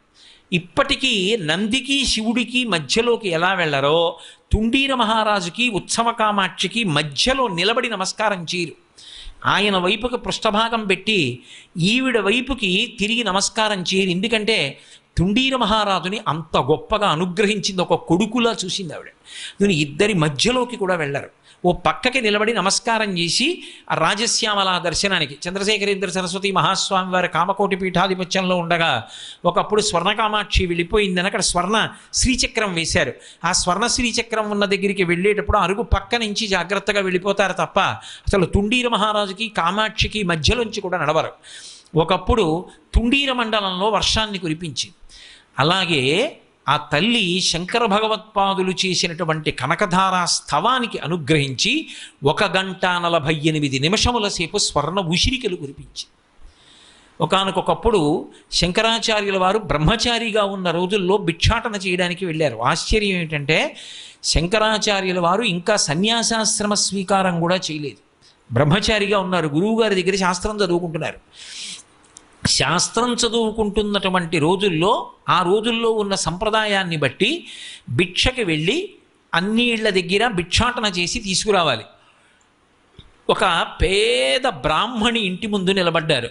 గృహస్థాశ్రమంలో ఉన్న వ్యక్తికి ధనం యొక్క అవసరం ఎక్కువ ఉంటుంది అని ప్రతిపాదన చేస్తూ మొదలుపెట్టారు.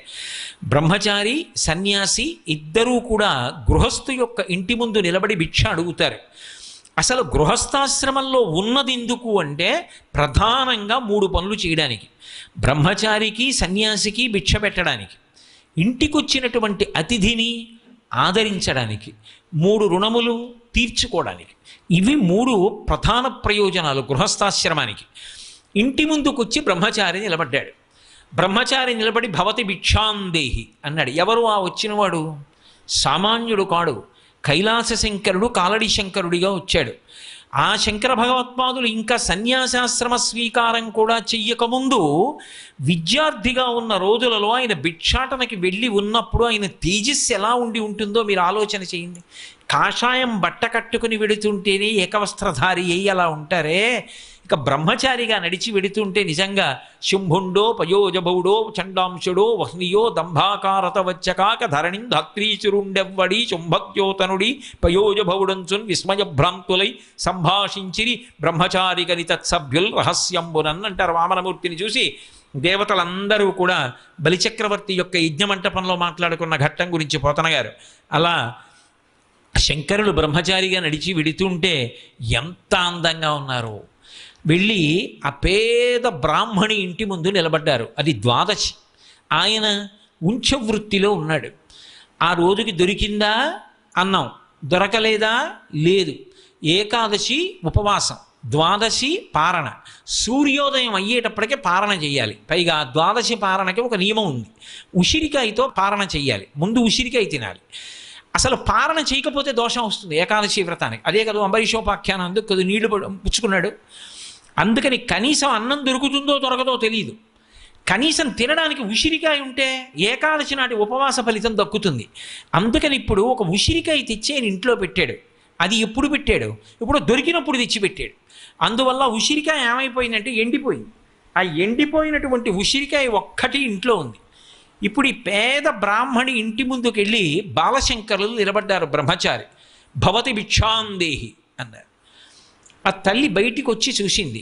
మహాతేజోవంతుడు నమఃకపర్దినీచ వ్యుక్త కేశాయ చ, పెద్ద జటాజూటంతో ఉన్న పరమశివుడు సన్యాసాశ్రమంలో బోడిగుండుతో శంకరాచార్యుల వారిగా వచ్చాడు కదూ, అది శివతేజస్సు. పెద్ద జటాజూటంతో ఉన్న పరమశివుడు సన్యాసాశ్రమంలో బోడిగుండుతో శంకరాచార్యుల వారిగా వచ్చాడు కదూ, అది శివతేజస్సు. చూసింది. అయ్యయ్యో, ఇంటి ముందు బ్రహ్మచారి నిలబడ్డాడు. ఈ బ్రహ్మచారికి ఏదో ఒకటి వేయకపోతే ఆశ్రమం వ్యర్థమైపోతుంది. ఎందుకున్నట్టు గృహస్థాశ్రమంలో. కాబట్టి ఏదో ఒకటి వెయ్యాలి. పాపం ఆ తల్లికి ఏమి వేద్దామన్నా ఇంట్లో ఏమీ కనపడక కళ్ళంబట నీళ్ళు వచ్చి, ఆమె కన్నుల నుండి పడినటువంటి బాష్పధార కనకధారకి ప్రాతిపదికం. అందులో 3 దయాధారలు కలిస్తే కనకధార. ఏవా 3 దయాధారలు? ఒకటి లక్ష్మీదేవత యొక్క దయాధార. శంకర భగవత్పాదులు ఈ లోకాన్నంతటినీ అనుగ్రహించాలని కనకధారాస్తవం చేశారు. అందుకని శంకరుల దయాధార. అయ్యో, బ్రహ్మచారి వచ్చాడు, ఏదో ఒకటి పెట్టాలనుకున్నటువంటి ఆ పిచ్చి తల్లి పేద బ్రాహ్మణి యొక్క దయాధార. 3 ధారల యొక్క పేమిక కనకధార. అప్పుడు ఆ తల్లి కన్నుల నీరు పెట్టుకుంది. అయ్యో, ఏమివ్వడానికి లేదే, ఉన్నదొక్క ఉసిరికాయ. ఇప్పుడు ఆ ఉసిరికాయ కానీ ఇచ్చేస్తే, భర్త రిక్తహస్తాలతో ఇంటికి వస్తే ద్వాదశి పారణ కూడా జరగదు. అయినా బ్రహ్మచారిని రిక్తహస్తాలతో పంపించడం కన్నా ఈ ఉసిరికాయ అతనికి ఇచ్చేయడం మంచిది అనుకుని గబగబా ఉసిరికాయ తెచ్చి ఆయన జోలులో వేసేసి, శంకరులు గమనించారు. ఆమె పేదరికాన్ని, ఆమె కళ్ళలో నీళ్లని చూశారు. వెంటనే ఆయన లక్ష్మీదేవిని ఉద్దేశించి స్తోత్రం చేశారు. వందే వందారు మందారమిందిరానంద కందళం అమందానంద సందోహ బంధురం సింధురాననం అంగం హరేహ పులకభూషణమాశ్రయంతి భృంగాంగనేవ ముకుళాభరణంతమాలం అంగీకృతాఖిల విభూతిరపాంగలీలా మాంగల్యదాస్తు మమ మంగళదేవతాయాః. అసలు బాలశంకరుల కవితా ప్రౌఢిమ అద్భుతం. లక్ష్మి అంటే చూపులతో కదూ ఆవిడ అనుగ్రహం అంతా, స్తోత్రం అంతా ఆవిడ చూపులి. అసలు ఆ చూపుల మీద శంకరాచార్యుల వారు అసలు 5 సంవత్సరముల వయసున్న పిల్లవాడు ఇంత గాంభీర్యమైనటువంటి స్తోత్రాన్ని ఇంత గొప్పగా ఎలా అల్లాడో, ఎలా చెప్పాడో ఆశ్చర్యంగా ఉంటుంది. శంకరాచార్యుల వారి జీవితంలో వారు చేసిన మొట్టమొదటి స్తోత్రం ఎవరి మీద అంటే లక్ష్మీదేవి మీద చేశారు. ఆయన లక్ష్మీదేవిని ఉద్దేశించి ఆవిడ చూపుల వైభవాన్ని వర్ణిస్తారు. అస్తమానం ఏదో అమ్మ నీ చూపు దరిద్రాన్ని పోగొడుతుంది, నీ చూపు దరిద్రాన్ని పోగొడుతుంది అంతేకాదు, ఒక్కొక్క శ్లోకంలో ఆయన వర్ణించినటువంటి తీరు పరమాద్భుతం. ముగ్ధా ముహుర్విదధతి వదనే మురారే ప్రేమత్రపా ప్రణిహితాని గతాగతాని మాలాదృశోర్మధుకరీవ మహోత్పలేయ సామే శ్రియం దిశతు సాగర సంభవాయా అంటారు. ముగ్ధా అని మొదలు పెడతారు. క్షీరసాగర మథనం జరిగినప్పుడు పుట్టినటువంటి లక్ష్మీదేవి గురించి వర్ణిస్తున్నారు. ఆమె పాలసముద్రంలోంచి పైకొచ్చి ఆలోచించిందిట. ఆవిడ ఆలోచించినప్పుడు ఏదో పేర్లు చెప్పలేదు. ఒక ఆయన మెడలో వేస్తే 5వ తనం ఎప్పుడూ ఉంటుందని చెప్పడం కష్టం. అంటే కాలంలో శాశ్వతంగా ఉండేవాళ్ళు కారు కదా అందరూ. ఒక ఆయనకి దగ్గరగా వెళ్ళడానికి ఉండదు, వేడి ఎక్కువ, ఆ స్వభావం చెప్పడంలోనే మీకు తెలిసిపోతూ ఉంటుంది. ఒక ఆయన ఒక చోట ఉంటాడని నమ్మకం లేదు, చంచలత్వం. ఒక ఆయనకి కామం అధికం. ఇలాంటి వాళ్ళందరికీ ఇల్లాలని అవడం ఏమిటి? అసలు దయకి లాలిత్యానికి స్థానమైనటువంటి వాడు, ఎప్పుడూ కూడా మందబుద్ధి లేనివాడు, నిత్య చైతన్య స్వరూపుడు, ఆర్తులను ఆదుకునేవాడు. ఈయన మెడలో వైజయంతి మాల వేస్తానని తన మెడలో మాల తీసి విష్ణువు యొక్క మెడలో వేసింది ఆవిడ. అప్పుడు ఆ మెడలో వేసినప్పుడు చుట్టూ దేవతలందరూ ఉన్నారు. ఆయనని వరించింది. ఆయన్ని చూడాలని ఉంటుందా ఉండదా? ముగ్ధ అంటే ఇంకా అంత ధైర్యంగా భర్త వంక చూడడానికి సిద్ధపడగలిగినంత స్థితిని పొందినది కాదు. కొత్తగా ఇప్పుడే మెడలో మాల వేసింది, కానీ ఆయన్ని చూడాలని కోరికుంది. స్వతంత్రించి చూస్తే ఇంతమంది చూసి ఎలా చూస్తోందో చూడు, ఇప్పుడు మాల వేసిందో లేదో అంటారు. అందుకని కొంచెం సిగ్గుంది, కానీ చూడకుండా ఉండలేని తనం ఉంది. అందుకని ముగ్ధా ముహుర్విదధతి వదనే మురారే ప్రేమత్రపా ప్రణిహితాని గతా అగతాని. ఆమె ఇలా చూస్తోంది విష్ణువు వంక. కానీ విష్ణువు తనని చూస్తారేమో, ఒకవేళ చూస్తే తాను ఆయనని చూస్తున్నానన్న విషయం ఆయనకి తెలిసిపోతుందేమో. లేదు, చుట్టూ ఉన్న వాళ్ళు ఎలా చూస్తోందో చూడని తను చూస్తున్నానన్న విషయం చూసేస్తారేమో. అందుకని చూసి చూడనట్టు చూసి చూపులు వెనక్కి తీసుకుంటోంది. అవి ఎలా ఉన్నాయంటేట, ఆ చూపు వెళ్ళి ఆయన మీద పడి వెనక్కి వస్తుంటే అవి మాలాదృశోర్ మధుకరీవ మహోత్పలేయ, తుమ్మెదల మాల కట్టినట్టు ఉన్నాయిట ఆ చూపులు. అలా ఆవిడ చూస్తుంటే ఆఖరికి ఆయన చూడకుండా ఎలా ఉంటాడు, ఆయన ఇలా చూశాడు. ఆయన ఈవిడ్ని చూశాడు. ఈవిడ చూస్తోందన్న విషయం ఆయనకి తెలిసిపోయిందని సిగ్గుతో తలంచుకుంది. అబ్బో, లీలాశకుడు కృష్ణకర్ణామృతంలో ఇంకో పరమాద్భుతం చేశాడు. ఇదో రుక్మిణీ కృష్ణులకి వివాహం జరుగుతోంది. మధ్యలో తెరబట్టారు. ఏదో మధ్యలో ఆయన గాంభీర్యంగా తలెత్తి ఓసారి అలా అందరి వంక చూసినట్టు చూసి రుక్మిణీదేవి వంక చూస్తున్నాడు. ఆయన కోరిక ఏమిటంటే రుక్మిణీదేవి కూడా తన వంక చూస్తే బాగుండని. ఆవిడ ఇలాగే కూర్చుంది తలంచుకుని. ఆవిడ చూడలేదు. ఎంత పెళ్లి చేయించే బ్రహ్మస్థానంలో ఉన్నవాడైనా ఏదో బడలిక పక్కకి వెళ్ళడం, ఏదో వస్తువు తేవడం ఉండదండి. ఆ బ్రహ్మస్థానంలో ఉన్న ఆయన లేచి అలా వెళ్ళాడు. ఈయనేం చేశాడంటే రుక్మిణి అన్నాడు. ఆవిడ ఇలా తలైతే, ఇందాకడి నుంచి చూస్తున్నాను చూడమే ఒక్కసారి కూడా అన్నాడు. ఆవిడంది, నేను ఇలా చూస్తే బాగుండదని మెడలో పతకం వేసుకొని అందులో మీ ప్రతిబింబాన్ని ఇలా చూస్తున్నాను, సిగ్గుతో ఏం తలంచుకోలేదని. వాళ్ళిద్దరి యొక్క గొడుసుదనని చెప్పాడు లీలాంశకుడు. అలా ముగ్ధా ముహుర్విధదతీవదనే మురారే ప్రేమత్రపా ప్రణిహితాని గతా గతాని మాలాదృశోర్మధుకరీవ మహోత్పలేయా సామే శ్రియం దిశతు సాగర సంభవాయా. ఆ చూపు ఉందే అమ్మా, అది శ్రీ మహావిష్ణువుకి సంతోషాన్ని ఇస్తుంది.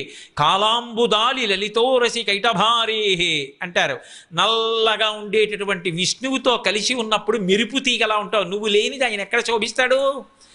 అసలుట విచిత్రం ఏమిటంటే, ఆయన చేసినటువంటి సృష్టి రచన అంతా చేసేసి చూపులతో కదు చేస్తాడు. ఆయన ఏం కష్టపడి తాపి మీ స్త్రీలు అన్నీ పట్టుకొచ్చి ఏం చేయడు. అందుకే కదా పోతన గారు భాగవతం ప్రారంభిస్తూ శ్రీకైవల్య పదంబు చేరుటకునై చింతించదన్ లోకరక్షైకారంభకు భక్తపాలన కళా సంరంభకు దానవోద్రేక స్తంభకు కేళిలోల విలస దృగ్జాల సంభూత నానా కంజాత భవాండ కుంభకు మహానందాంగనా ఢింబకున్ అంటారు. కేవలము తన చూపుల చేత సమస్త బ్రహ్మాండములను సృష్టించి, అన్నీ బాగా సృష్టించానా అంటే ఎవరి వంక చూస్తాడంటేట, ఒక్కసారి లక్ష్మీదేవి వంక చూసి ఆవిడ్ని అని అడుగుతాట, ఎలా ఉన్నాయి బ్రహ్మాండాలు, బాగా సృష్టించానా అంటాడు తన చూపుల చేత. ఆవిడ శ్రేయసే మేస్తు భూయశ్రీ సమస్త చిరదత్విధాన వ్యసనం హరే అంగీకారభిరాలోకై సార్థయన్యై కృతోంజలి. ఆవిడ వంకిలా చూస్తే ఆవిడిలా చూసి అంటే చాలట, సార్థయన్యై కృతోంజలి. అబ్బా, నేను చేసిన పని చాలా బాగుంది. చిత్రం ఏమిటంటే, లక్ష్మీదేవి గురించి స్తోత్రం చేస్తున్నప్పుడు చాలా పొంగిపోయేవాడు ఎవరంటేట శ్రీ మహావిష్ణువు. ఆయన కవచాన్ని భేదించడం ఎవరికి సాధ్యం కాదు. రాక్షసులు కూడా ఆయన కవచాన్ని భేదించరు. కానీ 100 కవచాలు కట్టు కూర్చుంటాట. ఎందుకు కూర్చుంటాడంటేట, ఏమో ఎప్పుడు ఏ సాధు పురుషుణ్ణి బాధ పెట్టడానికి ఏ రాక్షసుడు వస్తాడో. అకస్మాత్తుగా ప్రహ్లాదుణ్ణి ఏడిరా ఎక్కడున్నాడు విష్ణు అని అడగల హిరణ్యకశిపుడు. అందుకని ఎవరితో యుద్ధానికి వెళ్ళాలో అని 100 కవచాలు కట్టుకుంటాట. ఈ 100 కవచాల్లో ఒక్క కవచం పిట్లిపోయేటట్టుగా చెయ్యగలిగినటువంటి శత్రువు ఉండడు. కానీ 100 కవచాలు పిట్ల కొట్టగలిగిన వాడు ఎవరంటే లక్ష్మీదేవి భక్తుడు పిట్ల కొట్టేస్తాట. ఆయన వలన ఈ 100 కవచాలు బద్దలైపోతాయిట. ఎందుకు బద్దలైపోతాయో తెలుసా? శ్రియశ్రీ శ్రీరంగేశయతవచ హృద్యాం భగవతీం శ్రియం తత్వో పుచ్చై ప్రణామ శృణుతరాం దృశౌతే భూయాస్తాం సుఖతరళతారే శ్రవణత పునః హర్షోత్కర్షాత్ స్ఫుటత భుజయో కంచుక శతం అన్నారు. లక్ష్మీదేవి గురించి చెప్తుంటేట, ఆవిడ యొక్క గొప్పతనాన్ని చెప్తుంటే, అబ్బా మా ఆవిడ ఇంత గొప్పదని సంతోషపడిపోయి ఇలా ఇలా పొంగిపోతుంటే కవచాలన్నీ పిట్లిపోతాయిట. ఆయన కవచాలు పిట్ల కొట్టగలిగిన వాడు ఎవరంటే ఒక్క భక్తుడే. అది కూడా ఎవరు? లక్ష్మీదేవి భక్తుడు విష్ణువు యొక్క 100 కవచములు బద్దలయ్యేట్టు చేయగలడు. అలా ఆయనని కూడా సంతోషపెట్టగలిగిన తల్లి ఎవరంటే ఆ తల్లి ఒక్కతే. ఆమెయే సంతోషపెట్టగలదు. అటువంటి తల్లివి అమ్మా, నువ్వు ఈ బ్రాహ్మణి వెనక్కి రండి. శంకర భగవత్పాదులు చేస్తున్న కనకధార. వృద్ధ బ్రాహ్మణి, పేద బ్రాహ్మణి, ఈమెకి ఎందుచేతమ్మా ఇంత కష్టపెట్టావు? నువ్వు దయాస్వరూపిణివి కదా, అపారమైన ప్రేమ కదా, లోకమాతవి కదా, ఎందుకమ్మా ఈవిడికి ఐశ్వర్యం ఇవ్వవు? ఎందుకమ్మా కడుపు నిండా అన్నం ఇవ్వవు? అడిగితే లక్ష్మీదేవి కనపడి చెప్పింది, శంకరా ఇవ్వడం కుదరదు. ఈమె గత జన్మలో ఇలా పెట్టినది లేదు. ఇంత ఉంటే అది ఎంతైనా కానీ ఇంత పుణ్యం కనీసం ఆ భక్తితో ఒప్పుకోలు ఉంటే చాలు. శ్రీశైలేజు భజింతునో యభౌ కాంచీనాథు సేవింతునో కాశీవల్లభు కల్వబోధన మహాకాళేషు సేవింతునో నా శీలం బడువైన మేరువణుచున్ రక్షింపవే నీ కృపా శ్రీ శృంగార విలాసహాసముల చే శ్రీకాళహస్తీశ్వర అంటాడు ధూర్జటి. అలా చిన్న పుణ్యం చేసింది లేదు, ఎలా ఇవ్వమంటావు ఐశ్వర్యం? పెట్టింది లేదు కాబట్టి ఇప్పుడు నేను పెట్టడానికి అవకాశం లేదు, దరిద్రం అనుభవించవలసింది. కర్మ సిద్ధాంతానికి ప్రాణం పోశారు శంకర భగవత్పాదులు. అక్కడ చేసుకున్నది లేని నాడు అనుభవించడానికి అవకాశం ఉండదు. ఈ జన్మతో సరికాదుగా, ఈ జీవుడు మళ్ళీ ఇంకో శరీరంలో కెడతాడుగా, అక్కడ భార్య ఉంటుంది, బిడ్డలు ఉంటారుగా, ఇంట్లో ఉన్న వాళ్ళందరితో పాటు వాణ్ణి కూడా లెక్కలో పెట్టుకోవాలిగా. కొడుకు గురించి ఆలోచించావు మంచిదే, కోడల గురించి ఆలోచించావు మంచిదే, మనవల గురించి ఆలోచించావు, కూతురు గురించి, అల్లుడు గురించి, భార్య గురించి, పక్కింటి వాళ్ళ గురించి, అందరి గురించి ఆలోచించావు మంచిదే. నీ జీవుడి గురించి వాడు తరించడానికి ఇలా పెట్టింది ఏదో ఉండాలిగా. ఇలా పెట్టాలి, లేకపోతే ఏదో సేవ చెయ్యాలి, ఏదో పుణ్యం చెయ్యాలి. ఏదీ చెయ్యకపోతే వీడెలా తరిస్తాడు? వీడు పాడైపోడు. ఉద్ధరేణ ఆత్మనాత్మానం, నిన్ను నువ్వు ఉద్ధరించుకోవాలి, ఎవడు ఉద్ధరిస్తాడు? అందుకే చేసినది లేదు శంకర, ఎలా ఇమ్మంటావు ఐశ్వర్యం? కుదరదు. శంకర భగవత్పాదులు ఒక అద్భుతమైన శ్లోకం చెప్పారు. దద్యా దయానుపవనో ద్రవిణాంబుధార అస్మిన్న కించన విహంగ శిశవిషణ్ణే దుష్కర్మ ఘర్మమపనీయ చిరాయ దూరం నారాయణ ప్రణయినీ నయనాంబువాహ. నిజమేనమ్మా, ఈవిడ దుష్కర్మ చేసింది, మంచి పని చేయలేదు. కానీ నువ్వు నయనాంబువాహ, నీ కంటి చూపు అనేటటువంటి మేఘం చేత, గాలి చేత ఈమె దుష్కర్మ అనేటటువంటి వేడిని దూరంగా తొలగగొట్టి అమ్మా ఈమెకి ద్రవిణాంబుధార, అదే కనకధార. అంబుధార అంటే మేఘము నుంచి పడేటటువంటి వర్షం. ఏ వర్షం పడాలి? ద్రవిణాంబుధార. ఈవిడికి బంగారు వర్షం కురిపించమ్మా, అనుగ్రహించమ్మా ఈవిడ్ని. ఎందుకు ఇవ్వాలంటావా అమ్మా? ద్వాదశి ఉన్నదొక్క ఉసిరికై. అయ్యో, ఇంటి ముందు బ్రహ్మచారి నిలబడ్డాడు అని చెప్పి ఏమీ ఇవ్వకపోతే గృహస్థాశ్రమం యొక్క ప్రధాన ప్రయోజనమే పాడైపోతోందని తెచ్చి నా చేతిలో వేసేసింది కదమ్మా. అంటే శృతి ప్రమాణాన్ని అంగీకరించి తెచ్చి వేసింది కదమ్మా. అంటే నీ ఎందు భక్తి ఉన్నది కదమ్మా. ఎప్పుడో తప్పు చేసిందంటావే, ఇప్పుడు నా చేతిలో వేసిన ఉసిరికాయని అడ్డు పెట్టి ఇవ్వలేవా? పైగా అమ్మా, లోకంలో మమ్మల్ని తల్లి తండ్రి అని పిలుస్తారు. మాకు లక్షణం ఉంది. ఎంత గడుసుతనం అండి శంకరులది. దద్యా దయాను పవనో ద్రవిణాంబుధార అస్మిన్న కించన విహంగ శిశం విషణ్ణే. ఆమె పక్షి కాదమ్మా, పక్షి పిల్ల అంటున్నారు. అది ఏ పక్షి? సాధక పక్షి. సాధక పక్షికో లక్షణం ఉంటుంది, దానికి కంఠం కింద కన్నం ఉంటుంది. మనం ఏమన్నా దాని కంఠంలో పోసే ప్రయత్నం చేసామనుకోండి, కంఠంలోంచి కారిపోతుంది. దానికి కడుపు నిండాలంటే ఒకే ఒక్క మార్గం ఉంటుంది. మేఘం వచ్చి మేఘంలోంచి వర్షం పడాలి. పడితే అది ఆకాశంలో ఎగురుతూ వంకరగా తిప్పి తానే పుచ్చుకుంటుంది. పుచ్చుకున్నప్పుడు ఏమవుతుందంటే అది లోపలికి జారుతుంది. అది ఒక్క వర్షధార చేత పోషింపబడాలి తప్ప అది ఏ కారణం చేత కూడా ఇతరులు పోషించడం సాధ్యం కాదు. వాడో వీడో ఇస్తే పోయే దరిద్రం కాదమ్మా. చేసినటువంటి పాపకర్మ పోగొట్టి నువ్వు అనుగ్రహించాలి. అందుకనమ్మా, చేసిన తప్పులు మన్నించి అనుగ్రహించమ్మా. అమ్మా, లోకంలో సామాన్యమైన తల్లులు తండ్రులే పిల్ల ఏడిస్తే చూడలేరు ఆకలితో. అది విహంగ శిశం విషణ్ణే. పక్షులకు ఆకలి ఎక్కువ, గంధర్వులకు కామం ఎక్కువ, సర్పములకు భయం ఎక్కువ, రాక్షసులకు కోపం ఎక్కువ. ఒక్కొక్క జాతికి ఒక్కొక్క లక్షణం.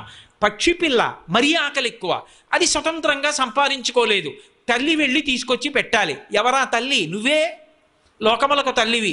నువ్వు గతంలో పాపం చేసావు, నీ నోట్లో నేనేం పెట్టాలని నువ్వు భీష్మించి కూర్చుంటే, అమ్మా మేమే పిల్ల ఏడిస్తే పెడతాం, లోకములను కన్న తల్లివి పాపం చేసిందని పెట్టవా? కురిపించమ్మా దయతో. ఎప్పుడో పాపం చేస్తే కోటవతల పారేయమ్మా నీ కంటి చూపుతో. ఒక్క చూపు అనుగ్రహంతో చూడు, అంతే. దుష్కర్మ ఘర్మమపనీయ చిరాయ దూరం నారాయణ ప్రణయిని నయనాంబువాహ. నీ కంటి చూపు చేత కురిపించమ్మా ద్రవిణాంబుధార అన్నారు. తల్లి మహాసంతోషాన్ని పొంది 1:48 కురిపించింది స్వర్ణ ఉసిరికాయలు. అప్పుడంది లక్ష్మీదేవి, శంకర నువ్వు అడిగినందుకు నేను వెంటనే ఇవ్వచ్చు. ఎందుకు ఇవ్వలేదో తెలుసా? నేను ఇచ్చేస్తే నువ్వు ఈ స్తోత్రం చెయ్యవు. నువ్వు ఈ స్తోత్రం చెయ్యకపోతే గతంలో చేసిన పాపాలకి ఇప్పుడు కష్టాలు పడుతున్న వాళ్ళు చెయ్యడానికి ఒక స్తోత్రం ఉండదు. కారణజన్ముడివి, నీ నోటి వెంట రావాలి పరమ ప్రామాణికమైన స్తోత్రం. దాన్ని లోకమంతా అనుసంధానం చేసుకోవాలి. నీ నోటి వెంట స్తోత్రం వచ్చేటట్టు చెయ్యడానికే ఇవ్వకుండా బెట్టు చేసి స్తోత్రం చేయించి కనకధార కురిపించానండి. అందుకే మనం నిరంతర ప్రయత్నం దేని కొరకు చెయ్యాలి అంటే, పరమ ప్రేమతో ఆ తల్లి మన వంక చూసుకునేటట్టుగా, మనని చూసేటట్టుగా మనం బ్రతకగలిగితే అదే పాత్రత. దాని చేతనే సమస్తము వనగొడుతాయి. ఆ తల్లి బిడ్డల పట్ల ఎంత ప్రేమైకమూర్తి అయినటువంటి తల్లో, ఆమె భర్త పట్ల అంతటి మహాపతివ్రత.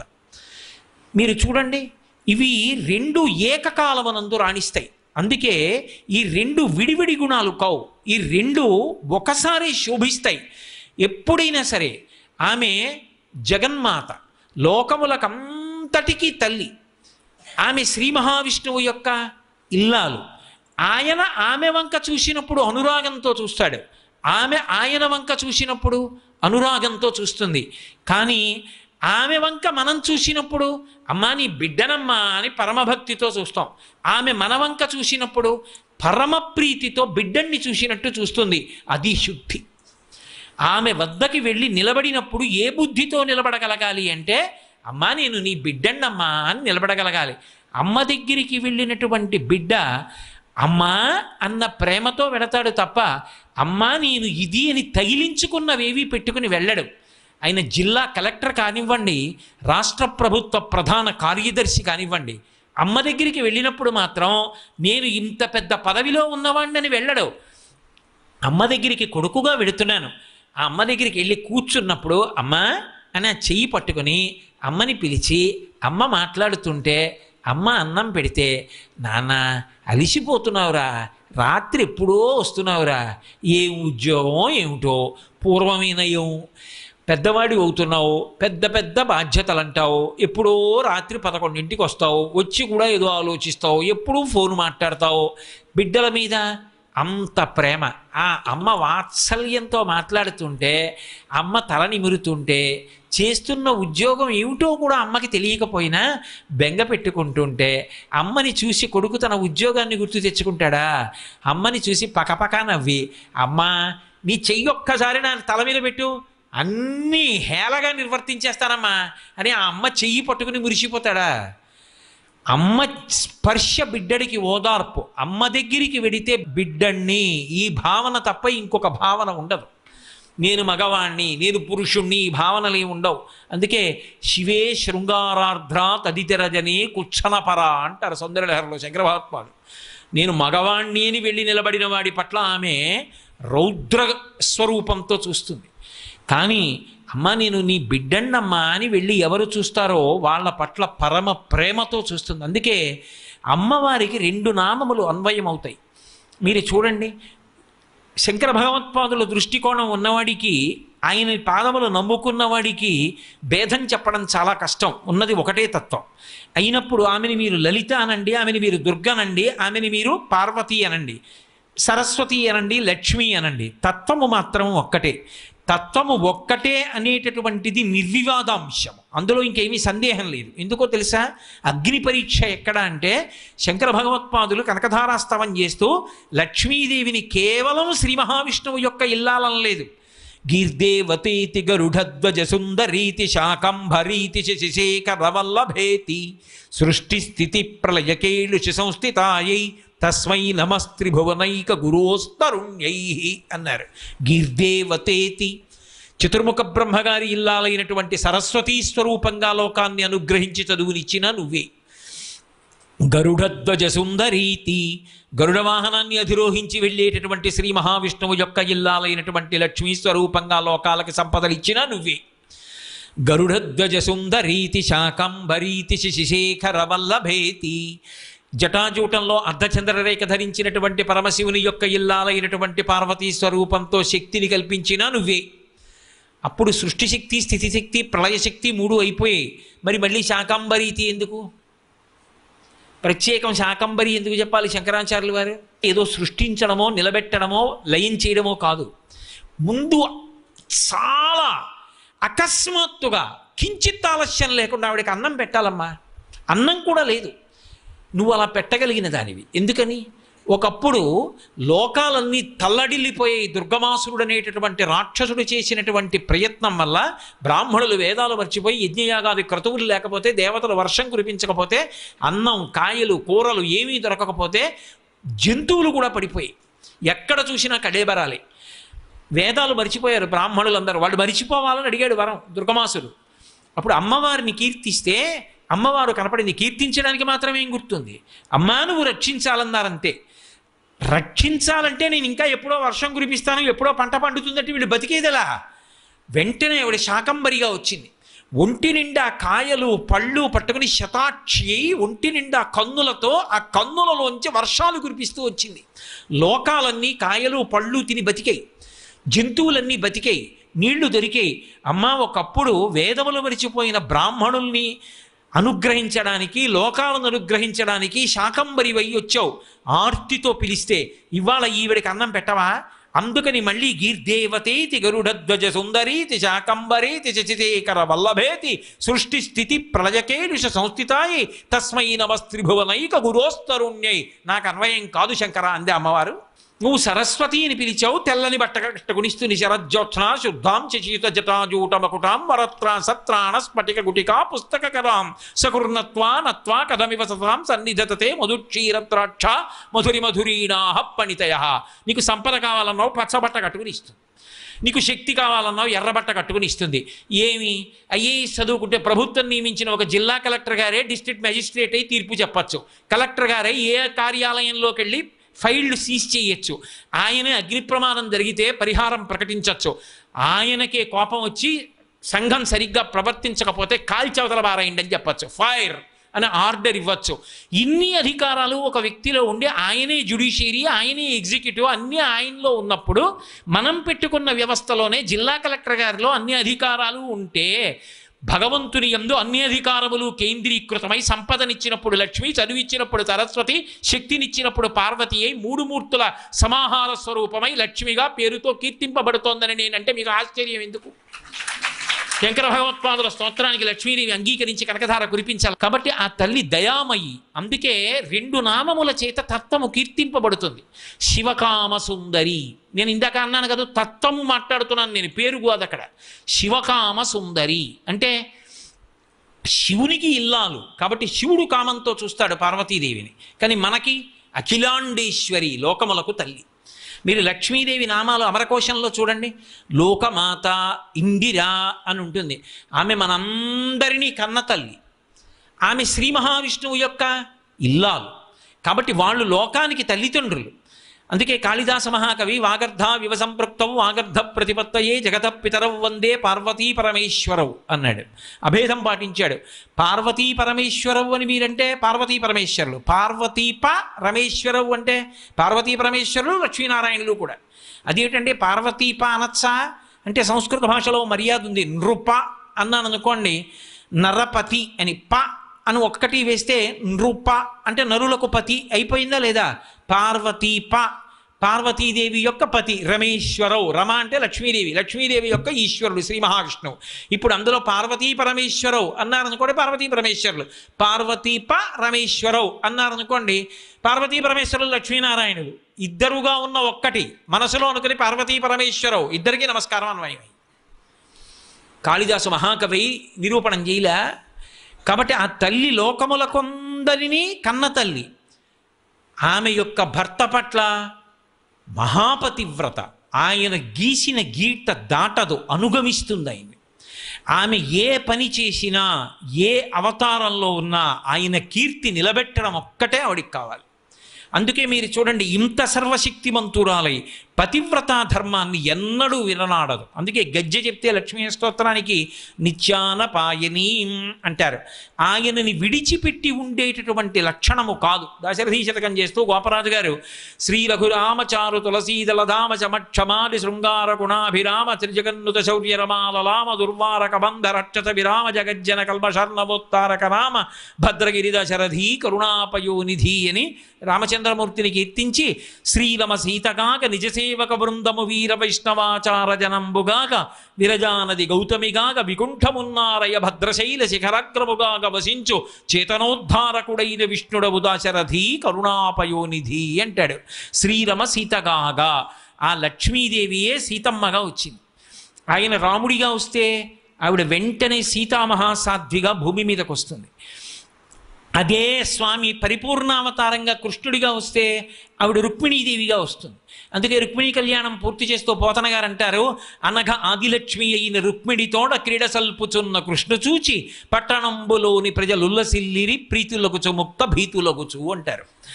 ఆ అనగా ఆదిలక్ష్మి అయిన రుక్మిణితోడ, ఆదిలక్ష్మి అయినటువంటి రుక్మిణితో పరిపూర్ణావతారమైనటువంటి కృష్ణ భగవానుడు కలిసి కూర్చునుంటే లోకములలో ఉండేటటువంటి భీతి అంతా పోయి ఆ లక్ష్మీనారాయణులు పరిపాలనలో కూర్చునుంటే అందరూ సుఖ సంతోషములను పొందారు. శ్రీమన్నారాయణుడు అయ్యాడు. కాబట్టి ఆమె ఆయనను విడిచిపెట్టదు, ఎప్పుడూ అనుగమిస్తుంది. ఎంత అనుగమిస్తుందో తెలుసా? అందులో చమత్కారం ఉంది. ఆయన బ్రహ్మచారిగా వస్తే అప్పుడు అనుగమిస్తుందా? బ్రహ్మచారికి పక్కన భార్య ఎలా ఉంటుంది? ఒకప్పుడు వామనమూర్తిగా వచ్చాడు. వామనమూర్తిగా వచ్చినప్పుడు పక్కన భార్య ఎలా ఉంటుంది? కానీ ఆయన వామనమూర్తిగా వెళ్ళాడు కదా అని ఆవిడ నమస్కారం చేయకుండా ఉండదు. ఇప్పుడు బ్రహ్మచారిగా అవతారం, కానీ తత్వత ఆయన విష్ణువు, నిత్యానపాయని వదలదు. వామనమూర్తి పాదాన్ని చాపితే కడిగి దానం చేయాలి. రమ్మా మానవ కొత్తమ లెమ్మా నీ వంచితో లేదనకిత్తున్ చెమ్మా అడుగుల ఇటురా నిమ్మా కడుగంగ వలయు నీటికి తడయం. బంగారు పళ్ళెంలో పాదాలు పెట్టబోయి కడుగుతానన్నాడు. ఆ పాదం పెడితే వింజావడి నీళ్లు పోస్తుంటే కాళ్ళు కడుగుతుంటే ఆ బ్రహ్మచారిగా వచ్చినటువంటి వామనమూర్తి యొక్క పాదం మీద లక్ష్మీదేవి యొక్క లలాటమునందుండేటటువంటి కస్తూరి తిలకపు ముద్ర కనబడింది అని చెప్పారు పోతన గారు. మరి బ్రహ్మచారిగా ఉన్నటువంటి వామనమూర్తి పాదం మీద లక్ష్మీదేవి లలాటమునందున్న కస్తూరి తిలకం ఎలా వస్తుంది అంటే, ఆ తల్లి మహాపతివ్రత ప్రతిరోజు మోకాళ్ళ మీద వంగి శ్రీ మహావిష్ణువు యొక్క పాదములకు నమస్కరించినప్పుడు ఆమె లలాటమనందున్నటువంటి బొట్టు ఆయన పాదములకు ముద్రగా పడుతుంది. కాబట్టి ఆయన బ్రహ్మచారిగా ఉన్నాడని అనుగమించడం మానదు. ఆయన ఎక్కడ ఉండనివ్వండి ఆయన అనుగమిస్తుంది. అసలు ఆయన శక్తి స్వరూపమే కదండి, ఆయన తేజస్సే ఆవిడ. శివశక్త్యాయుక్తో ఇది భవతి శక్త ప్రభవితం నచే దేవం దేవో నఖలు కుశల స్పందితుమపి అతస్త్వామారాధ్యాం హరిహర విరించాది విరతి ప్రణంతుం స్తోతుం వా కథమకృత పుణ్య ప్రభవతి అంటారు శంకరులు సౌందర్యలహరి ప్రారంభంలోనే.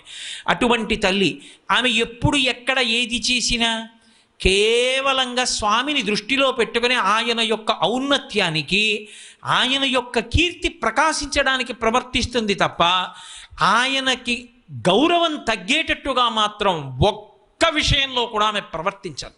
అంతటి మహాపతివ్రత. లోకములకు ఆదర్శనీయమైనటువంటి మహిళగా నిలబడేటటువంటి ప్రథమ మహిళ ఎవరు అంటే లక్ష్మీదేవి. ఆమె శ్రీ మహిళ. మొట్టమొదట లోకంలో ఉండేటటువంటి స్త్రీలకందరికీ కూడా ఆదర్శ మహిళ అని పిలవవలసి వస్తే ఎవరు అంటే లక్ష్మీదేవి. ఆమె లోకానికి నిరూపణం చేస్తుంది. ఇలా ఉండాలి సుమా అని నిరూపణం చేసేది ఎవరు అంటే ఆ తల్లి. అందుకే బహుకాలంబు తపించి వ్రతముల్ పాటించి కామించి నీ మహినీయోజ్వల పాదరేణు కణ సంస్పర్శాధికారంబు శ్రీ మహిళారత్నము తొల్లె కంచనది నేమం బేమియుంలేక నీ పాద యుగాహతింబడసెనీడచ్చద్భుతం ఈశ్వరా అంటారు పోతన గారు భాగవతంలో. బహుకాలంబు తపించి వ్రతముల్ పాటించి కామించి నీ మహనీయోజ్వల పాదరేణు సంస్పర్శాధికారంబు శ్రీ మహిళారత్నము తుల్లికాంచే. ఆవిడికి శ్రీ మహిళారత్నము అని కీర్తి కట్టబెట్టారు పోతన గారు. అటువంటి తల్లి ఆమె నిత్యానపాయని మహాపతివ్రత. ఎన్నడూ స్వామిని విడిచిపెట్టి ఒక్క క్షణమైనా ఉండదు. చెట్టు లాంటి పరమాత్మని ఆ శ్రీమన్నారాయణుడు, అది కానుగ చెట్టు అనుకోండి, నల్లటి చెట్టు. ఆ నల్లటి చెట్టుని బంగారు రంగులో ఉన్న ఒక తీగ అల్లుకుంది. అల్లుకున్నప్పుడు దానికి పెద్ద పెద్ద పువ్వులు ఉన్నాయి. ఆ పువ్వులు కాండమునకు నొక్కుకునేటట్టుగా అల్లుకుంది. అలా నువ్వు మాకు ఎలా దర్శనం ఇవ్వాలంటే అనుకలతను కాండాలింగనారంభశుంభత్ ప్రతిదిశభుజ శాఖా శ్రీసఖానోకహర్ది స్తననయన గుళుచ్ఛస్పార పుష్పద్విరేఫ రచయితుమయి లక్ష్మీ కల్పవల్లీ కటాక్షాన్. నీ స్తనములు అనబడేటటువంటి పెద్ద పెద్ద పువ్వులు, స్వామి అనబడేటటువంటి ఆ వృక్షము దానికి గట్టిగా నొక్కుకునేటట్టుగా ఆయనని గాఢాలింగనం చేసుకుని మీరిద్దరూ నీలతోజిత మధ్యస్థ విద్యుల్లీకే భువాస్వర అన్నట్టుగా సౌదామినితో కూడుకున్నటువంటి నల్లమబ్బ ఎలా ఉంటుందో అలా ఇద్దరూ కలిసి మాకు దర్శనం ఇవ్వండమ్మా అని అడుగుతారు సంప్రదాయం. మనం ఇప్పుడు ఉపాసన చేసినా అమ్మవారితో కలిసి ఉన్న అయ్యవారిని ఉపాసన చేస్తాం తప్ప ఒక్కడిని ఉపాసన చెయ్యం. శంకరులు కూడా అందుకే శివానందలహరి చేస్తూ శివస్వరూపాన్ని చెప్పినప్పుడు సంధ్యారంభ విజృంభితం శృతిశిరస్థానాంతరాధిష్ఠితం సప్రేమ భ్రమరాభిరామసకృత్సద్వాసనాశోభితం భోగీంద్రాభరణం సమస్త సుమన పూజ్యం గుణావిష్కృతం సేవే శ్రీగిరి మల్లికార్జున మహాలింగం శివాలింగితం అంటారు. అర్జున వృక్షం తెల్లమద్ది చెట్టుతో శివుణ్ణి పోలుస్తారు. తెల్లమద్ది చెట్టుకి మల్లెతీగ అల్లుకుంటే, ఎందుకంటే సంధ్యారంభ విజృంభితం, మల్లెతీగ సాయంకాలం వేళ బాగా పుష్పిస్తుంది, అప్పుడు విచ్చుకుంటాయి మల్లెపూలు. సాయంకాలం వేళ విచ్చుకునేటటువంటి మల్లె పువ్వులలో ఉన్నటువంటి మల్లెతీగ తెల్లని అర్జున వృక్షానికి మద్ది చెట్టుకి చుట్టుకుంటే ఎలా ఉంటుందో అలా పార్వతీదేవి చేత గాఢముగా లింగనము చేయబడినటువంటి పరమశివ స్వరూపము మా కన్నుల ఎదుట సాక్షాత్కరించుగాక అని ప్రార్థన చేస్తారు. అందుకని ఆ తల్లి మహాపతివ్రత. అందుకే ఆమెను ఎప్పుడైనా వచ్చి ఉండమ్మా అని అడిగినప్పుడు ఒక కన్న తల్లి తత్వంతో ఆవిడికి అత్యంత ప్రీతిపాత్రమైనది స్థిర నివాసం కావాలి అంటే ఎప్పుడు ఉంటుంది? మీరు ఆలోచించండి. నా కూతురే ఉందనుకోండి, నా కూతురు మా ఇంటికి వచ్చింది అనుకోండి, అమ్మాయి ఇంకొక వారం రోజులు ఉండవే, ఎన్నాళ్ళైందో నువ్వు వచ్చి అన్నాను అనుకోండి, నాన్నగారండి ఆయనకి వంట రాదు నాన్నగారండి, వేలు కాలింది చెయ్యి కాలింది అంటారు నాన్నగారండి, ఇక్కడ నాకు అన్నం సహించదు నాన్నగారండి అని వెళ్ళిపోతుంది. ఆయన పక్కన లేకపోతే ఇంకొక వారం ఉండదు. పోని ఇద్దరూ కలిసి వచ్చారు, ఏమయ్యా అది ఒక్కదాన్ని ఉండమంటే ఉండదు, ఇద్దరు ఉండండి అయ్యా ఒక్క వారం అన్నాను. పిల్లలు అక్కడ ఉన్నారు కదా మామయ్య గారండి, వాళ్ళు మళ్ళీ అమ్మా నాన్న అని బెంగ పెట్టుకుంటారండి అండి. పిల్లలు ఆయన అది కూడా వచ్చారనుకోండి, ఓ వారం ఉండండి అని అడిగాను అనుకోండి, ఆయన వంక చూస్తే అన్నాడు అనుకోండి, పిల్లలు తాతగారి దగ్గర ఉందాం తాతగారి దగ్గర ఉందాం అన్నాను. వారం 10 రోజులు ఉంటారు అందరూ ఉంటే. అందుకే లక్ష్మీదేవిని పిలిస్తే ఎలా పిలుస్తారంటే ఆనందకర్దమశ్చైవ చిక్లీత ఇతి విశ్రుతా. అమ్మ నువ్వు వచ్చినప్పుడు ఎలా వస్తావో తెలుసా? ఒక్కదానివి రావద్దు మా ఇంటికి. నువ్వు వచ్చినప్పుడు ఆనందుడు, కర్దముడు, చిక్లీతుడు వీళ్ళు ముగ్గురు లక్ష్మీదేవి యొక్క కుమారులు, నీ బిడ్డలతో రా. ఆనందకర్దమశ్చైవ చిక్లీత ఇతి విశ్రుతా. వాళ్ళెవరు? త్వయ పుత్రా స్వయం శ్రీదేవీ దేవత. నువ్వు ఈ ముగ్గురు కొడుకులతో రా. మళ్ళీ ముగ్గురు కొడుకులతో వచ్చాను ఆయన అనకు, ఆయనతో కూడా రా. ఆయనతోటి పిల్లలతోటి రా, ఉండు. ఇంకెక్కడికి వెడుతుంది? హాయిగా కూర్చుంటుంది. ఎప్పుడు? పుట్టింటికి వచ్చి ఉండిపోయే పిల్ల అని మీరు అనుకోకండి, భక్తుడి గుండెల్లోకి వచ్చింది. ఎప్పుడు వస్తుంది? భృంగీచ్ఛానటనోత్కటక్కరిమదగ్రాహీ స్ఫురన్మాదబాహ్లాదో నాదగితో మహాచితవ పంచేషుణా చాధృత సత్పక్ష సమనోవనేష సపున సాక్షాన్ మదీయే మనోరాజీవే భ్రమరాధిపో విహరతాం శ్రీశైలవాసీ విభు అంటారు శంకర భగవత్పాదులు. ఇక్కడ భక్తి అన్న మకరందం ఉందనుకోండి, అది పుట్టినిల్లు కాదు, భక్తుడి యొక్క గుండె. అది నివాసం చేసుకుని లక్ష్మీనారాయణులు బిడ్డలతో కలిసి వచ్చి కూర్చుంటారు. ఇక అక్కడ కూర్చుంటే ఇంకెందుకు పెడతారు? అందుకనమ్మ నువ్వు ఒక్కదానివి రాకు.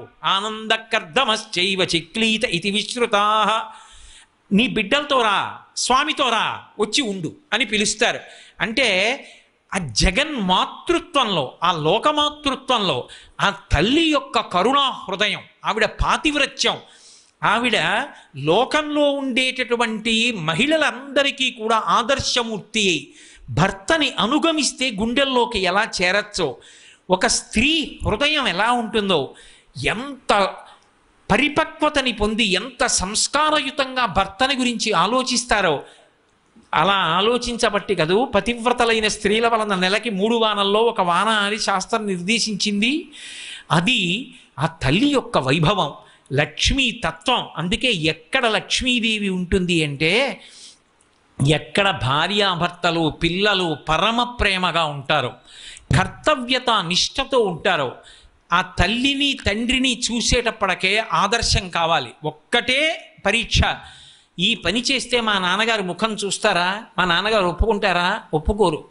కొడుకు సంధ్యావందనం ఊళ్ళో వాళ్ళ కోసం కాదు చేయవలసింది, నాన్నగారు సంధ్యావందనం చేయకపోతే ఒప్పుకుంటారా? పంచె కట్టుకోవడం రాకపోతే నాన్నగారు ఒప్పుకుంటారా? ఎవరి కోసం కట్టుకోవాలి అంటే నాన్నగారు చెప్పక్కర్లేదు, నాన్నగారు ఒప్పుకోరు. అది దేని చేత? నాన్నగారు అలా బ్రతుకుతారు కాబట్టి నాన్నగారు ఎలా బ్రతికారో నేను అలా బ్రతకాలి అంతే.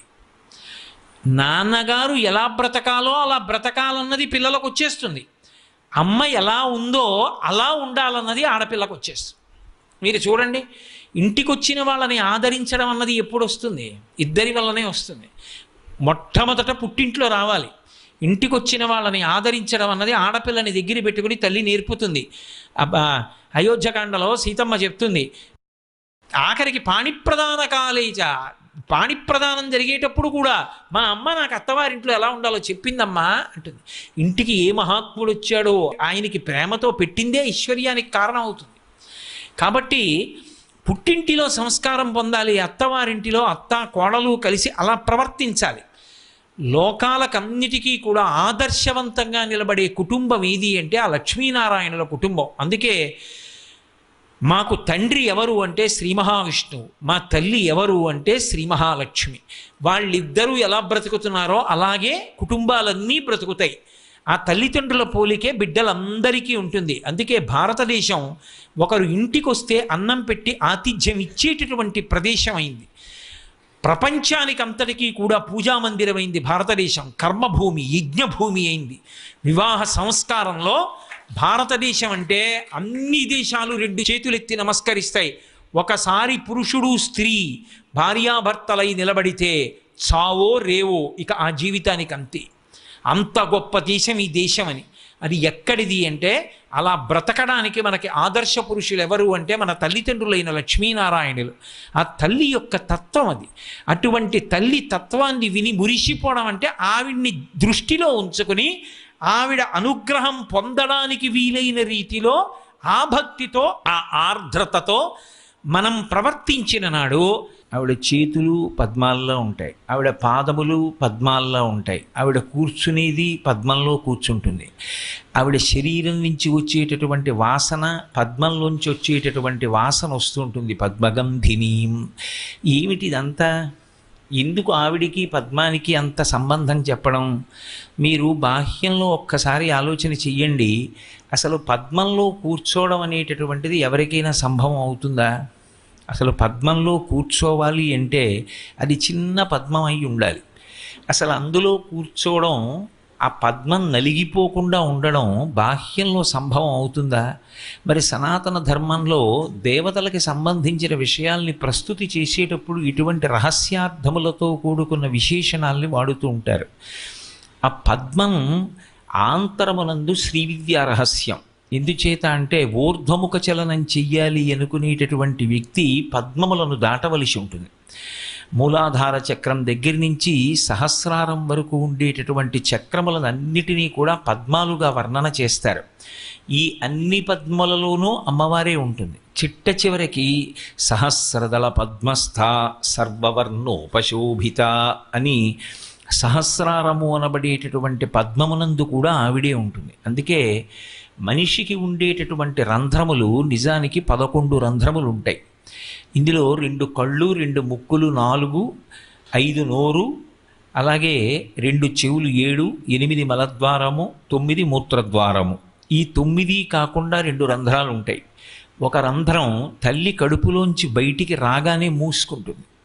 అది నాభీరంధ్రం అంటారు. నాభి గొట్టం ద్వారా అమ్మ కడుపులో పిండం పడుకున్నన్నాళ్ళు అమ్మ తిన్నటువంటి ఆహారంలో ఉన్నటువంటి సారవంతమైనటువంటి భాగాన్ని పిండం గ్రహిస్తూ ఉంటుంది. బయటికి వచ్చిన తరువాత నాభీబంధం కోసేస్తారు. నాభీబంధం తెగిపోయినా హృదయ సంబంధం మిగిలిపోతుంది. నేను ఈమె కొడుకుని అన్న భావన, వీడు నా కొడుకు అనేటటువంటి మాతృభావన స్థిరమై నిలబడిపోతాయి. అందుకని 10వ రంధ్రమైనటువంటి నాభీరంధ్రం అమ్మ కడుపులోంచి బయటికి వచ్చినప్పుడు మూసుకుంటుంది. 11వ రంధ్రం మహాభినిష్క్రమణంలో తెరుచుకోవాలి.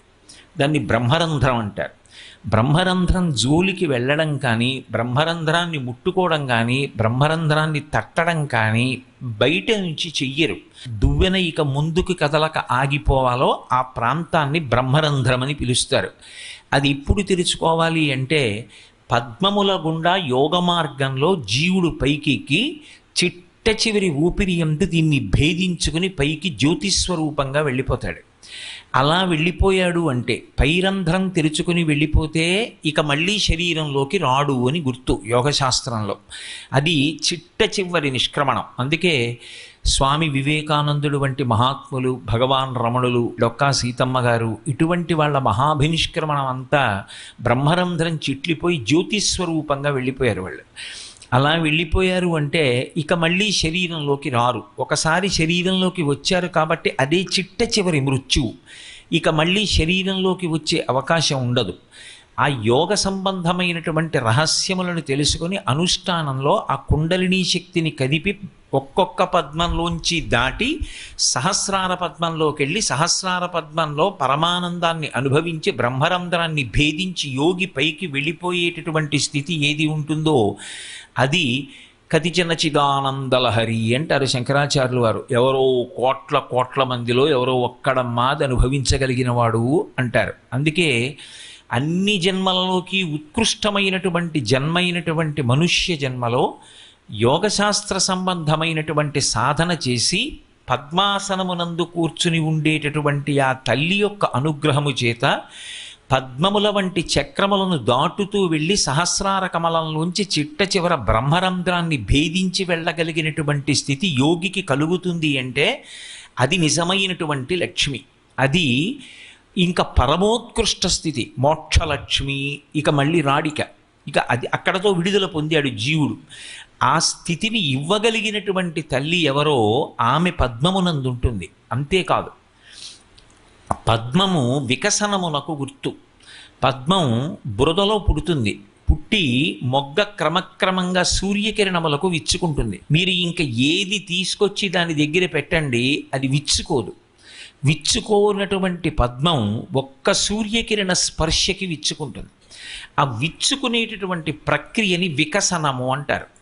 లక్ష్మీదేవికే కాదు పద్మంతో సంబంధం. మీరు జాగ్రత్తగా ఆలోచిస్తే శ్రీ మహావిష్ణువుకి కూడా పద్మంతో సంబంధం. అందుకే అరినలిన గదా శంఖపాణిర్ముకుంద అని ఆయన చేతిలో పద్మం పట్టుకుంటాడు. విఘ్నేశ్వరుడు పద్మం పట్టుకుంటాడు. అందరూ పద్మం పట్టుకుంటారు. పద్మ సంబంధం ఉంటుంది. విశేషించి లక్ష్మీదేవికి మరీ ఎక్కువ ఉంటుంది. ఏమిటి ఆ పద్మ సంబంధం అంటే, పద్మమునకు 5 లక్షణములు ఉంటాయి. ఇది కొంచెం జాగ్రత్తగా పట్టుకోవలసినటువంటి గంభీరమైన విషయం. శబ్ద, స్పర్శ, రస, రూప, గంధ తన్మాత్రలు అంటారు వీటిని.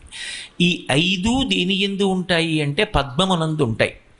స్పర్శ, ఎప్పుడైనా ఏదైనా చాలా మృదువుగా ఉంటుంది అంటే ముట్టుకోవాలనిపించేది ఏది అంటే పువ్వు.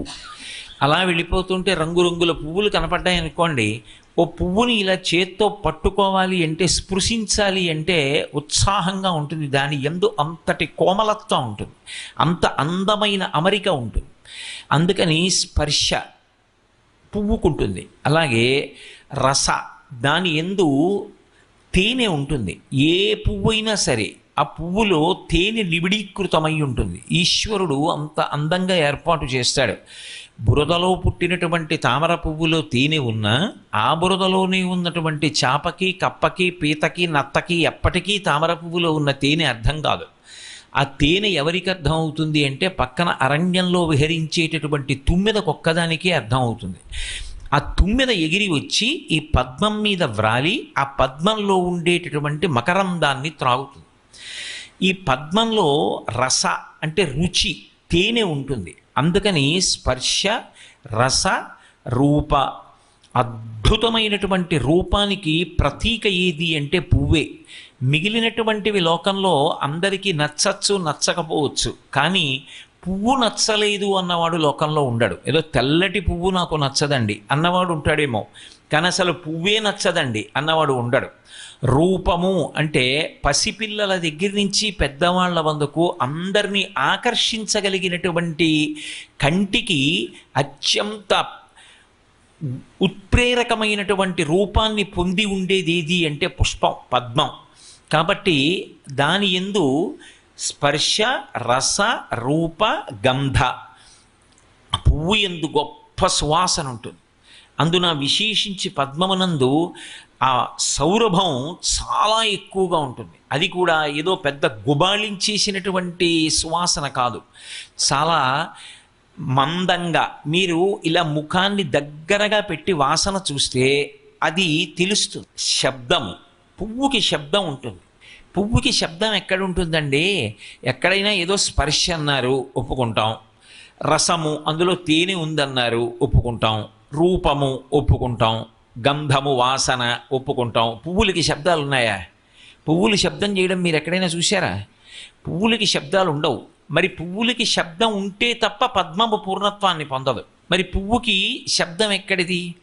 తుమ్మెదల యొక్క ఝంకారములన్నీ దేని కొరకు చేస్తాయి? పువ్వు కోసం చేస్తాయి.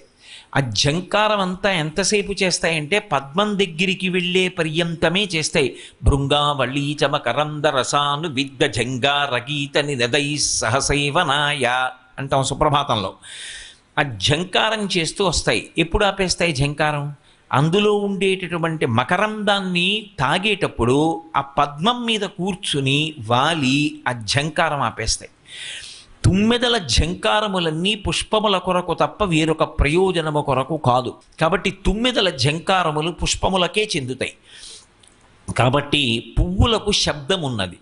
ఇప్పుడు శబ్దము, స్పర్శ, రస, రూప, గంధ ఈ 5 పద్మమును ఆశ్రయించి ఉంటాయి. ఇప్పుడు పద్మమును ఆశ్రయించి 5 ఉన్నాయి. పద్మమునందు ఎవరున్నారు? లక్ష్మీదేవి ఉంది. మీరు ఒక్క విషయాన్ని జాగ్రత్తగా గమనించండి. ఏ ప్రాణి పేరు మీరు చెప్పండి, ఆ ప్రాణి యొక్క సుఖము కానీ ఆ ప్రాణి యొక్క దుఃఖము కానీ దేని చేత ఉన్నాయంటే ఈ 5 చేతనే ఉన్నాయి. ఈ 5 లేవనుకోండి, సుఖము అన్న మాట కానీ దుఃఖము అన్న మాట కానీ లేవు. సుఖము అన్న మాట లేకపోతే లక్ష్మి అన్న మాట లేదు. దుఃఖము అన్న మాట లేకపోతే అలక్ష్మి అన్న మాట లేదు. ఇప్పుడు లక్ష్మి అన్న మాటకు అర్థం ఏమిటంటే, ఏమంటే నాకు మంచి భోజనం కావాలి అంటే రసేంద్రియం పనిచేస్తే కదా భోజనం యొక్క రుచిని తెలుసుకునేది. మీరు ఒక్కసారి ఆలోచించండి. ఈ 5 తెలియబడడం కోసమని, అనుభవింపబడడం కోసమని అమ్మవారు 5 జ్ఞానేంద్రియములను ప్రతి శరీరమునందు ఉంచుతుంది. కన్ను, చెవి, ముక్కు, నాలుక, చర్మము. కంటితో చూస్తాం, చెవితో వింటాం, నాలుకతో రుచి చూస్తాం, ముక్కుతో వాసన చూస్తాం, చర్మంతో స్పర్శ చెప్తాం. ఇప్పుడు ఈ 5 ఈశ్వరుడు తీసేసి 5 జ్ఞానేంద్రియములను మాత్రమే ఉంచాడు అనుకోండి. కన్ను ఉంది, చూడదు. చెవి ఉంది, వినదు. ముక్కు ఉంది, వాసన చెప్పదు. నాలుక ఉంది, రుచి చెప్పదు. చర్మం ఉన్నది, స్పర్శ చెప్పదు. మీరు ఒక్కసారి ఆలోచించండి. ఇక సుఖము, దుఃఖము ఈ 2 ఉంటాయా? ఇక లేవు. మీరు తొందరపడకండి, తర్వాత ఆలోచించండి. ఈ 5 ఉపసంహారం చేసేస్తే చాలు. ఇక లోకమునకు ఎవ్వరికీ కూడా సుఖము, దుఃఖము అన్న మాట ఉండనే ఉండదు. జలపాతం చూడలేడు, పర్వతం చూడలేడు, ఎదురుగుండా పెద్ద నాగుపాం వచ్చి నిలబడినా తెలియదు, బ్రహ్మరాక్షసుడు వచ్చి నిలబడినా తెలియదు. కాబట్టి కన్ను ఉంది, చూసేది లేదు. కాబట్టి సుఖాలు లేవు, దుఃఖాలు లేవు. కంటికి సంబంధించినవన్నీ ఆగిపోయాయి. కొడుకు వచ్చి మాట్లాడుతుంటే వినపడదు, ఏమీ వినలేడు, ఏమీ తెలుసుకోలేడు. ఇప్పుడు కర్ణ సంబంధమైనటువంటి సుఖములన్నీ ఆగిపోయాయి. ఎవడో నింద చేశాడు, వినపడదు, దుఃఖం లేదు. సుఖము లేదు, దుఃఖము లేదు. ముక్కుంది, అక్కడ కుక్క కళేబరం ఉండి దుర్వాసన వచ్చినా చెప్పదు, మల్లెపూల మించి సువాసన వచ్చినా చెప్పదు. సువాసన లేదు, దుర్గంధము లేదు. నాలుగుంది, దాని మీదకి తీసుకొచ్చో నిప్పు కణిక పెట్టినా దానికి తెలియదు. తిరుపతి లడ్డూ తీసుకొచ్చి దాని మీద పెట్టినా దానికి తెలియదు, అది రుచి చెప్పదు. స్పర్శేంద్రియం ఉంది, దీని మీదకొచ్చి ముళ్ళకంప గీరుకున్నా చెప్పదు. భార్య పరమ ప్రేమతో ముట్టుకున్నా చెప్పదు. ఇప్పుడు సుఖము, దుఃఖము ఈ 2 ఎక్కడున్నాయి నాకు చెప్పండి? అసలు లేవు, ఆగిపోతాయి. సుఖము అన్నది ఒకటి ఉందని తెలిస్తే కదా అడగడం. నాకు మంచి భోజనం కావాలి ఎప్పుడు అడుగుతారు? నాలుకకి రుచి చెప్పే శక్తి ఉంటే. నాలుక రుచి చెప్తే నాకు ఈ మధుర పదార్థం కావాలండి, ఇది చాలా కారంగా ఉంది, నాకు వద్దండి అంటారు. అసలు నాలుకలు రుచి చెప్పకపోతే ఇక వండుకు తినడం అన్న సుఖం ఎక్కడుంది లోకంలో? ఈ సుఖము కానీ దుఃఖములు కానీ దేన్ని ఆశ్రయించి ఉన్నాయంటే ఈ 5 జ్ఞానేంద్రియములను ఆశ్రయించి శబ్దస్పర్శ రసరూప గంధములుగా ఉన్నాయి. ఈ 5 కూడా దేన్ని ఎందున్నాయి? పద్మమునందున్నాయి. ఆ పద్మమునందు ఆవిడ కూర్చుంటుందన్న మాటకు అర్థం ఏమిటంటే ఈ లోకమునకు వికసనమును కల్పించి సమస్త ప్రాణుల యందు 5 జ్ఞానేంద్రియముల నుంచి 5 జ్ఞానేంద్రియములకు శబ్దస్పర్శ రసరూప గంధములనేటటువంటి తన్మాత్రలు పెట్టి ఇన్ని సుఖములను అనుభవింపచేస్తున్న తల్లి ఆవిడే. ఇన్ని సుఖాలు ఆవిడ అనుగ్రహం చేత వచ్చాయి. ఇన్ని ప్రాణుల్ని సృజించిన తల్లి ఎవరు అంటే ఆవిడే. ఆవిడ సృజిస్తోంది ఈ ప్రాణులనన్నిటినీ కూడా. అందుకే వికసనం అంటారు. వికసనము అంటే క్రమక్రమంగా విచ్చుకుంటుంది, అంతేకాని అకస్మాత్తుగా ఇలా విచ్చుకోదు. ఈ లోకములను ఆవిడ సృష్టించినప్పుడు అలా సృష్టిస్తుంది. అందుకే చేతిలో పద్మం పట్టుకుంటుంది, ఒక్కొక్కసారి మొగ్గ ఉంటుంది. ఏది ఎలా విచ్చుకోవాలో అందులో సృష్టి యందు అయోమయం ఉండదు. ఈ మాట మీరు చాలా జాగ్రత్తగా గుర్తుపెట్టుకోవాలి. అయోమయము అన్న మాట మనుష్యుడు సృష్టించుకున్నాడు తప్ప ఈశ్వరుని యొక్క సృష్టిలో అయోమయమన్న మాటకు తావు లేదు. సమస్య ఇది మనిషి సృష్టించుకున్నాడు. సమస్య ఈశ్వరుడి సృష్టిలోనిది సమస్య కానే కాదు. ఎందుకో తెలుసా? వేదాంతంలో ఒక మాట ఉంది, చిజ్జడ గ్రంథి అంటారు. శరీరములకన్నిటికీ పేరు ఏమిటంటే చిజ్జడ గ్రంథులు. ఒకటి జడం, ఇది తనంత తానుగా జడం, ఇది అలాగే ఉంటుంది. ఇందులోంచి చైతన్యం బయటికి వెళ్ళిపోయింది అనుకోండి, ఈ శరీరం అలాగే ఉంటుంది. కానీ ఇందులో చిత్తు లేదు, కాబట్టి ఇది ఇక ఉండడానికి వీలు లేదు ఇంట్లో అని తీసుకెళ్ళి కొడుకు అగ్ని సంస్కారం చేసేస్తాడు. చిత్, ఆ చైతన్యము దీనితో కలిసి లోపల ప్రవహిస్తోందనుకోండి, అంతటా తల నుంచి అరికాలు వరకు ఆ చైతన్యం ఆవహించి ఉందనుకోండి, అది లక్ష్మి అంటే. ఆవహించి ఉందనుకోండి, ఇప్పుడు ఆ రెండూ కలిపి గ్రంథి, గ్రంథి అంటే ముడి, ఈ చిత్తు ఈ జడము కలిస్తే ఏమవుతుందంటే ఇది పనిచేస్తుంది. ఇది పని చేయడం మొదలు పెడితే ఏమవుతుందంటే దీనితో అద్భుతాలు జరుగుతాయి. ఏ అద్భుతాలు జరుగుతాయి అంటారేమో, ఈ శరీరంతో చేసినటువంటి పుణ్యకర్మల యొక్క ఫలితంగా ఇక మళ్ళీ మనుష్య శరీరంలోకి రాకుండా దేవతా శరీరంలోకి వెళ్ళిపోతాడు. స్వర్గలోకంలో దేవతాది పదవులు పొందుతారు. అందుకే శతక్రతుమివాసీనం నాగరాజస్య మూర్ధని అంటారు రామాయణంలో. 100 యజ్ఞములు చేసిన వాడు ఇంద్ర పదవి పొందుతాడు. 100 యజ్ఞములు చేయడానికి శరీరం కావాలా? ఇది ఉంటేనైనా చేయడం. కాబట్టి శరీరం ఉన్నది. శరీరము అని నేను అన్నప్పుడు చిజ్జడ గ్రంథి, చైతన్యము శరీరము రెండూ కలిసి ఉన్నాయి. దేవతా పదవులలోకి వెళ్ళగలడు. ఈ శరీరాన్ని సక్రమంగా వాడలేదు, కేవలంగా తన ప్రయోజనం కొరకు మాత్రమే వాడుకున్నాడు స్వార్థంతో. కొంతకాలం అయ్యాక ఇది పడిపోయింది. కోట్ల జన్మలు తిరియక్కుగా నేల మీద పడిపోతాడు. అంటే భూమికి అడ్డంగా వెన్నుపా ఉండి అడ్డంగానే పెరుగుతుంది తప్ప నిలువుగా పెరగదు. తిరియక్కు అయిపోతాడు. ఇప్పుడు కర్మాధికారం ఉండదు.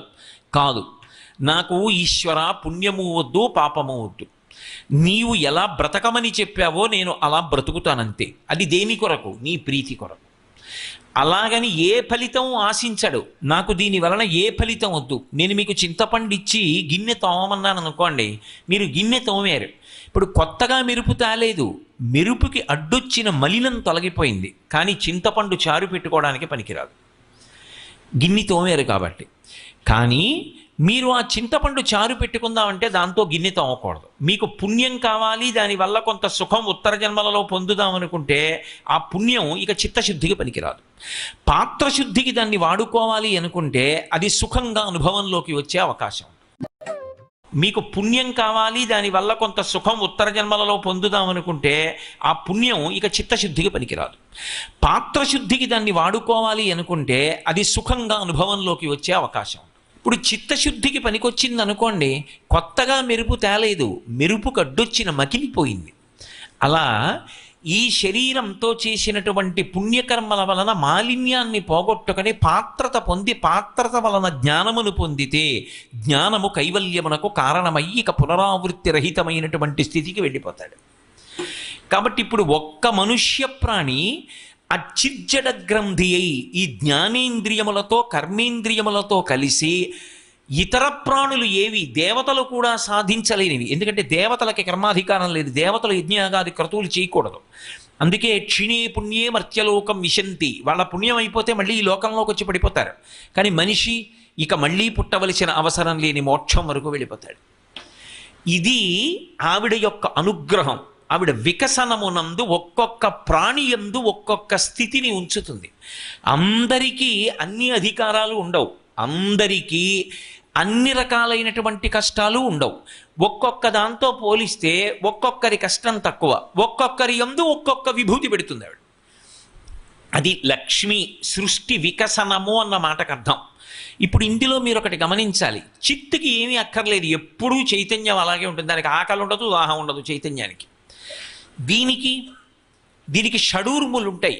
దీనికి ఆకలి, దప్పిక, శోకము, మోహము, జర, మరణము అనేటటువంటి 6 ఊర్ములు ఉంటాయి, బాధలు. ఇప్పుడు దీనికి ఆకలి వేసింది, ఆకలి వేస్తే దీనికి అన్నం ఉండాలా? వికసనము అన్న మాటకు అర్థం ఏమిటంటే నన్ను సృష్టించే ముందు నేను తినవలసిన పదార్థాన్ని సృష్టించి నన్ను సృష్టిస్తుంది ఆవిడ. ఇన్ని కోట్ల మంది ఉండనివ్వండి, నాకు తినడానికి లేదన్న మాట అనవలసిన అవసరం ఆవిడ కల్పించదు. ఎన్ని ప్రాణులు ఉండనివ్వండి, అందులో కొన్ని మాంసాహారులు ఉంటాయి, మాంసాహారం తినే ప్రాణులకి నాకు మాంసం దొరకట్లేదనేటటువంటి అగత్యం ఉండదు. అరణ్యంలో అన్ని ప్రాణుల్ని సృష్టించి మాంసాహారులు తినడానికి అవకాశం కల్పిస్తుంది. శాకాహారులకి తినడానికి అంత శాకాహారం కల్పిస్తుంది. ఏ ప్రాణి తినడానికి కావలసిన పదార్థాన్ని ఆ ప్రాణి పుట్టడానికి ముందు సృజించి సిద్ధం చేస్తుంది. ఒక వ్యక్తి కడుపున జన్మించే ముందు విశ్వకర్మ మనుస్త్వష్టాస్తవిష్ట స్థవిరోధ్రువ అని ఆ పోలికలు రావడం కానీ, ఆ వాసన బలం తెచ్చుకోవడం కానీ, గత జన్మలలో చేసినటువంటి కర్మల యొక్క విశేష జ్ఞాపకంలో ఉండడం కానీ అలా ఉంటుంది. ఒక తల్లికి 2 కవల పిల్లలు పుట్టారనుకోండి, ఆ కవల పిల్లల్లో మగపిల్లవాడు అలా చిన్నతనంలో వెళ్ళిపోతూ ఎదురుగుండా శంకరాచార్యుల వారి యొక్క మూర్తి కనపడితే ఎవ్వరూ చెప్పకుండా 2 చేతులు ఎత్తి నమస్కారం పెడతాడు. ఒక పిల్ల పక్కనే ఉన్నటువంటి ఊయల ఎక్కి ఊగుతుంది తప్ప శంకరాచార్యుల వారికి నమస్కారం చేయదు. ఇద్దరు ఒక తల్లి కడుపులోంచి కొద్ది క్షణాల తేడాలోనేగా బయటికి వచ్చారు. మరి వాడికి ఉన్న సంస్కారం పిల్లకి ఎందుకు రాలేదు అంటే వాసనాబలం. వాడు గత జన్మలలో శాంకర వాంగ్మయాన్ని చదువుకున్నాడు. వాడికి శంకరాచార్యుల వారి మీద ఉన్న భక్తి అటువంటిది. వాడు తెచ్చుకున్నాడు ఆ వాసన. ఆ పిల్లకి భోగముల యందు అనురక్తి, ఆ పిల్లకి ఊయల ఊగడంలో ఉన్న అనురక్తి శంకర భగవత్పాదులకి నమస్కారం చేయడంలో రాలేదు. వాసన బలం అలా వస్తుంది జీవుడితో పాటు. ఎవరు లెక్క కట్టాలి ఇవన్నీ అంటే వ్యాసుల వారు దేవి భాగవతం చేస్తూ అంటారు, కాలోహి బలవాన్ కర్త సతతం సుఖదుఃఖయో నరాణం పరతంత్రాణం పుణ్యపాపానుయోగత అంటాడు. అది వికసనం అంటే. జీవుడు గత జన్మలలో చేసినటువంటి పాపపుణ్యాల్ని, అనురక్తుల్ని, వాసనా బలాన్ని దృష్టిలో పెట్టుకుని ఆ తల్లి ఈ జన్మలో వాడికి దేని యందు ఆభిముఖ్యం కలగాలో నిర్ణయం చేసి పంపిస్తుంది. ఇంత అద్భుతమైనటువంటి సృష్టి చేస్తుంది ఆవిడ. ఒక ప్రాణికి ఒక గాలి కావాలి, గాలి సిద్ధం చేస్తుంది. ఒక ప్రాణి నిద్రపోవాలి, ఆ నిద్రాకాలిక సుఖాన్నిచ్చి బడలిక తీరే ఏర్పాటు చేస్తుంది. సృష్టి యందు వికసనం అనేటటువంటిది ప్రధాన లక్షణమై ఉంటుంది. అన్ని ప్రాణుల సుఖములు దేని మీద ఆధారపడతాయంటే ఈ 5 జ్ఞానేంద్రియముల మీదే ఆధారపడతాయి. అన్ని ప్రాణులకు జ్ఞానేంద్రియాలు ఇస్తుంది, కానీ అన్ని ప్రాణులు అనుభవించేటటువంటి సుఖములు మాత్రం ఒకే స్థాయిలో ఉండవు. ఒక్కొక్క దాని సుఖం ఒక్కొక్క స్థాయిలో ఉంటాయి. ఒక్కొక్క దాని యందు పెట్టిన విభూతిని వేరొక దాని యందు పెట్టరు. అది ఆవిడ గొప్పతనం. అది లక్ష్మి అంటారు. అందుకే పాలు లక్ష్మి. ఏమిటి పాలు లక్ష్మి ఎలా అవుతాయి అంటే, వాచవి అయిన గడ్డితిని వాహినులందు జలంబు తాగగా అంటారు భాగవతంలో. ఆవు ఎక్కడో గట్టున మొలిచినటువంటి పచ్చి గడ్డి తింటుంది. ఎవ్వరికీ అక్కరలేని నీరు మురుగుడు గుంటలో అలా ప్రవహించి వెళ్ళిపోతుంటే నీళ్లు తాగుతుంది. ఎవ్వరికీ అక్కర్లేనటువంటి వాడిన నీరు వెళ్ళిపోతున్నటువంటి కాలవలోని నీరు తాగి పచ్చిగడ్డి తిన్నటువంటి ఆవు గబగబా తిని గడ్డి ముద్ద వెనక్కి తెచ్చుకొని బాగా నవిలి జీర్ణం చేసుకుని సమీకృత ఆహారమైనటువంటి పాలనిస్తోంది. పసిపిల్లవాడు తల్లిపాలు చాలనివాడా పాలు తాగుతున్నాడు. అది పశు శరీరంలోంచి వచ్చినా సరే సన్యాసి కూడా ఆవు పాలు తాగి సత్వగుణాన్ని పొందుతున్నాడు. ఆ ఆవు పాలు పెట్టుకెళ్ళి పరమశివలింగం మీద అభిషేకం చేస్తే ఉత్తమ లోకాలు పొందుతున్నాడు. ఒక ఆవు శరీరంలోంచి ఇంత గొప్ప పాలు వచ్చాయి. ఈ పాలకి ఇన్ని శక్తులు ఎలా వచ్చాయి అంటే పాలయందు లక్ష్మి ఉన్నది. అంటే దాని అర్థం ఆ పాలంత తెల్లగా ఉండాలని, పాలలో అంత సమీకృత ఆహారం కావాలని, ఆ పాల వలన ఇన్ని ప్రయోజనాలు నెరవేరాలని దాని యందు ఆ శక్తిని నిక్షేపిస్తే